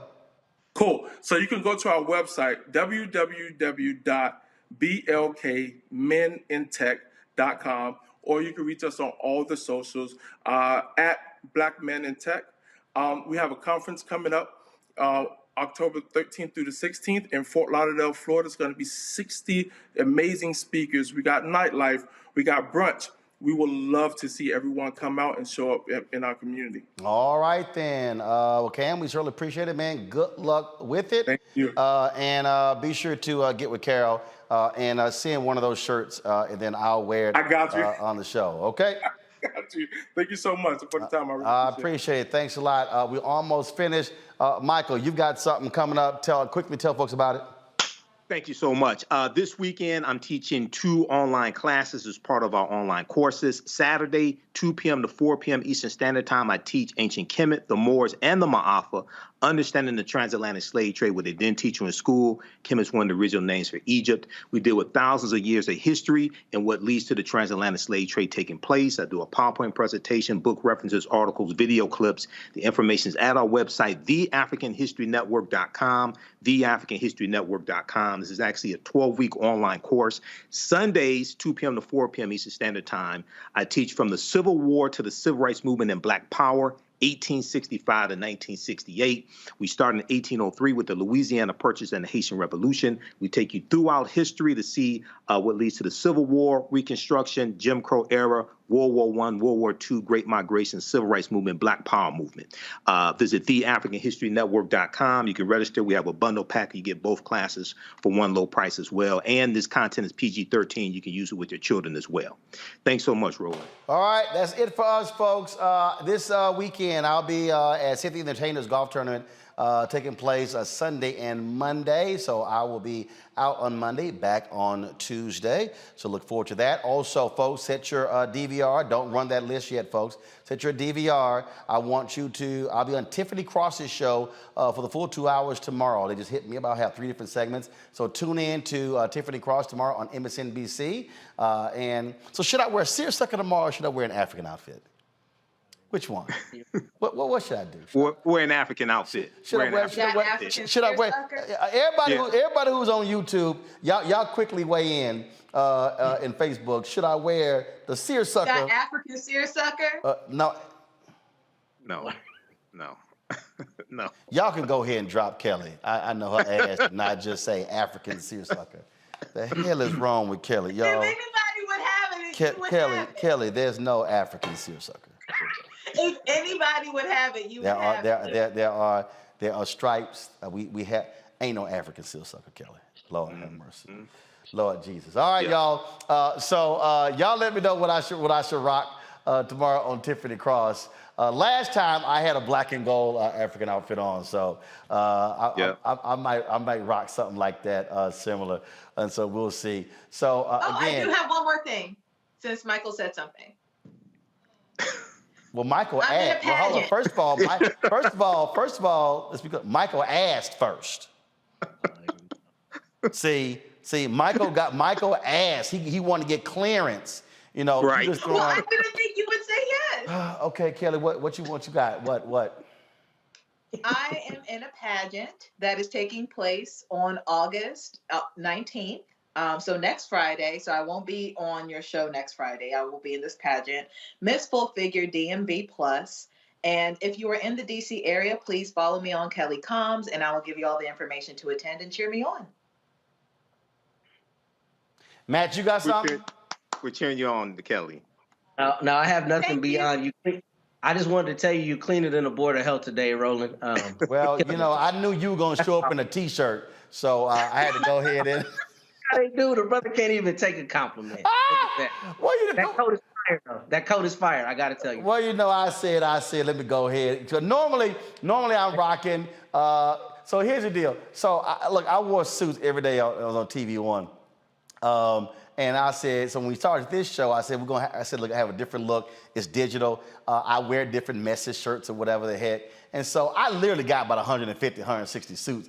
And I'm talking about, I probably have worn 5 suits a year since we launched this show. I won 2 this week. So I just felt like, so I think some people they must have forgot how brother could clean up. So I said, well, let me go ahead and break out the pink seersucker jacket with the white linen pants. I just want to just remind some folk because see, a lot of folk today didn't see me when I was on CNN. They didn't realize how I used to slay them fools wearing them blue and boring ass blue suits and gray suits. And so I said, let me go ahead and just let folks know how brother do it. So that's why I decided to do it. So I'll bring back the message shirts. We got elections coming up. I got about 40 vote shirts. I'll be wearing those. Yeah, I see with your little Howard shirt. I got you. All right, fine. Matter of fact, I need to wear a Hampton shirt. That's right. Hampton, y'all need to see. Bowie shirt. Hampton, girl, I got a Bowie shirt. I got you. I gave you a Bowie shirt. I've worn it before. Okay. What the hell is wrong with that? Brother said all that and didn't say thank you. All that, you hear all that, man? Matt, if I just told you thank you, you think I was sick. That's true. See, you think I was under the weather or something. So Hampton folks, y'all need to send me some gear because I done been on y'all campus. Y'all had it multiple times.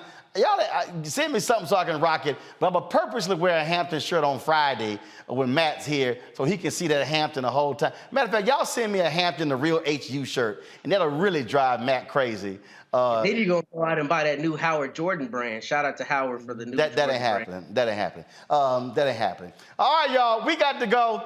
Again, check me out, Tiffany Cross Show tomorrow night. Tomorrow morning on MSNBC. This weekend, I'll be for the Seth the Entertainer golf tournament. I'm going to shoot some video. I'll have some for y'all. Check me out. I might be going live on Instagram, TikTok, Snapchat, to some of the different platforms, showing y'all some stuff. So y'all know how we do.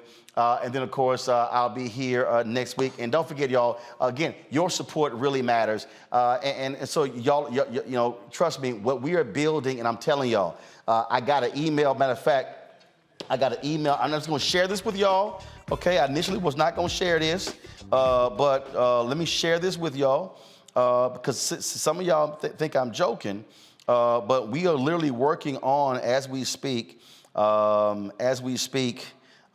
this whole deal.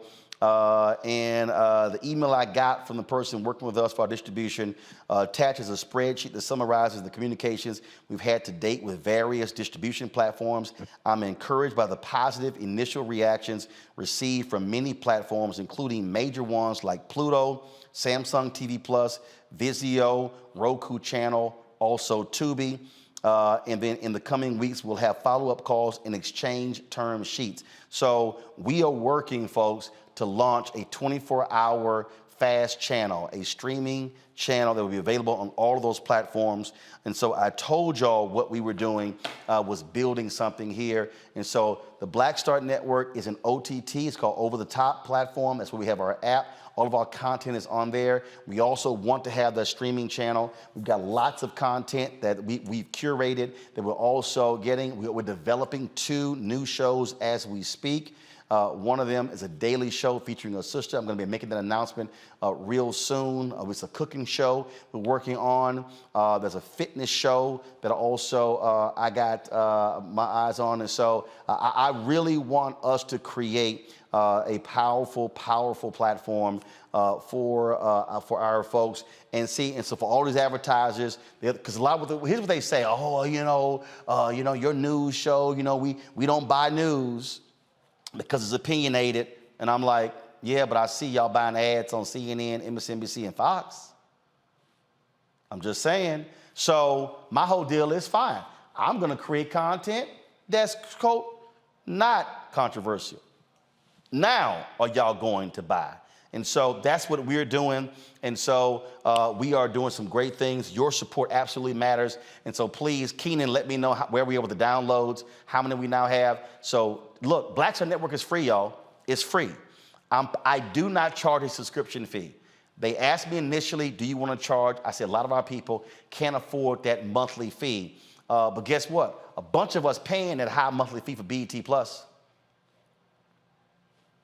I'm just saying, we're paying those high fees for other platforms. And so we're not charging, but we do ask you to support us with our Bring the Funk fan club, all voluntary. So first, download the Black Star Network app, Apple phone, Android phone, Apple TV, Android TV, Roku, Amazon Fire TV, Xbox One, Samsung Smart TV. And of course, this is how you can give to us. P.O. Box, checks and money orders to P.O. Box 57196. Washington, D.C., 20037-0196. Cash App is $RM Unfiltered. PayPal is R Martin Unfiltered. Venmo is RM Unfiltered. Zelle is Roland@RolandSMartin.com. Roland@RolandMartinUnfiltered.com. We have, Keenan just told me we have 43,495 downloads, y'all. We are about 6,500 short of 50,000. We got to get to 50,000, folks. I'm going to read these names. This is who's they've given in the last 10 minutes. Don't run the list yet, because someday they're complaining, man, when you talking and y'all running that crawl so fast, I can't see nothing. So we're going to run it full screen. But real quick, Kristen, thank you.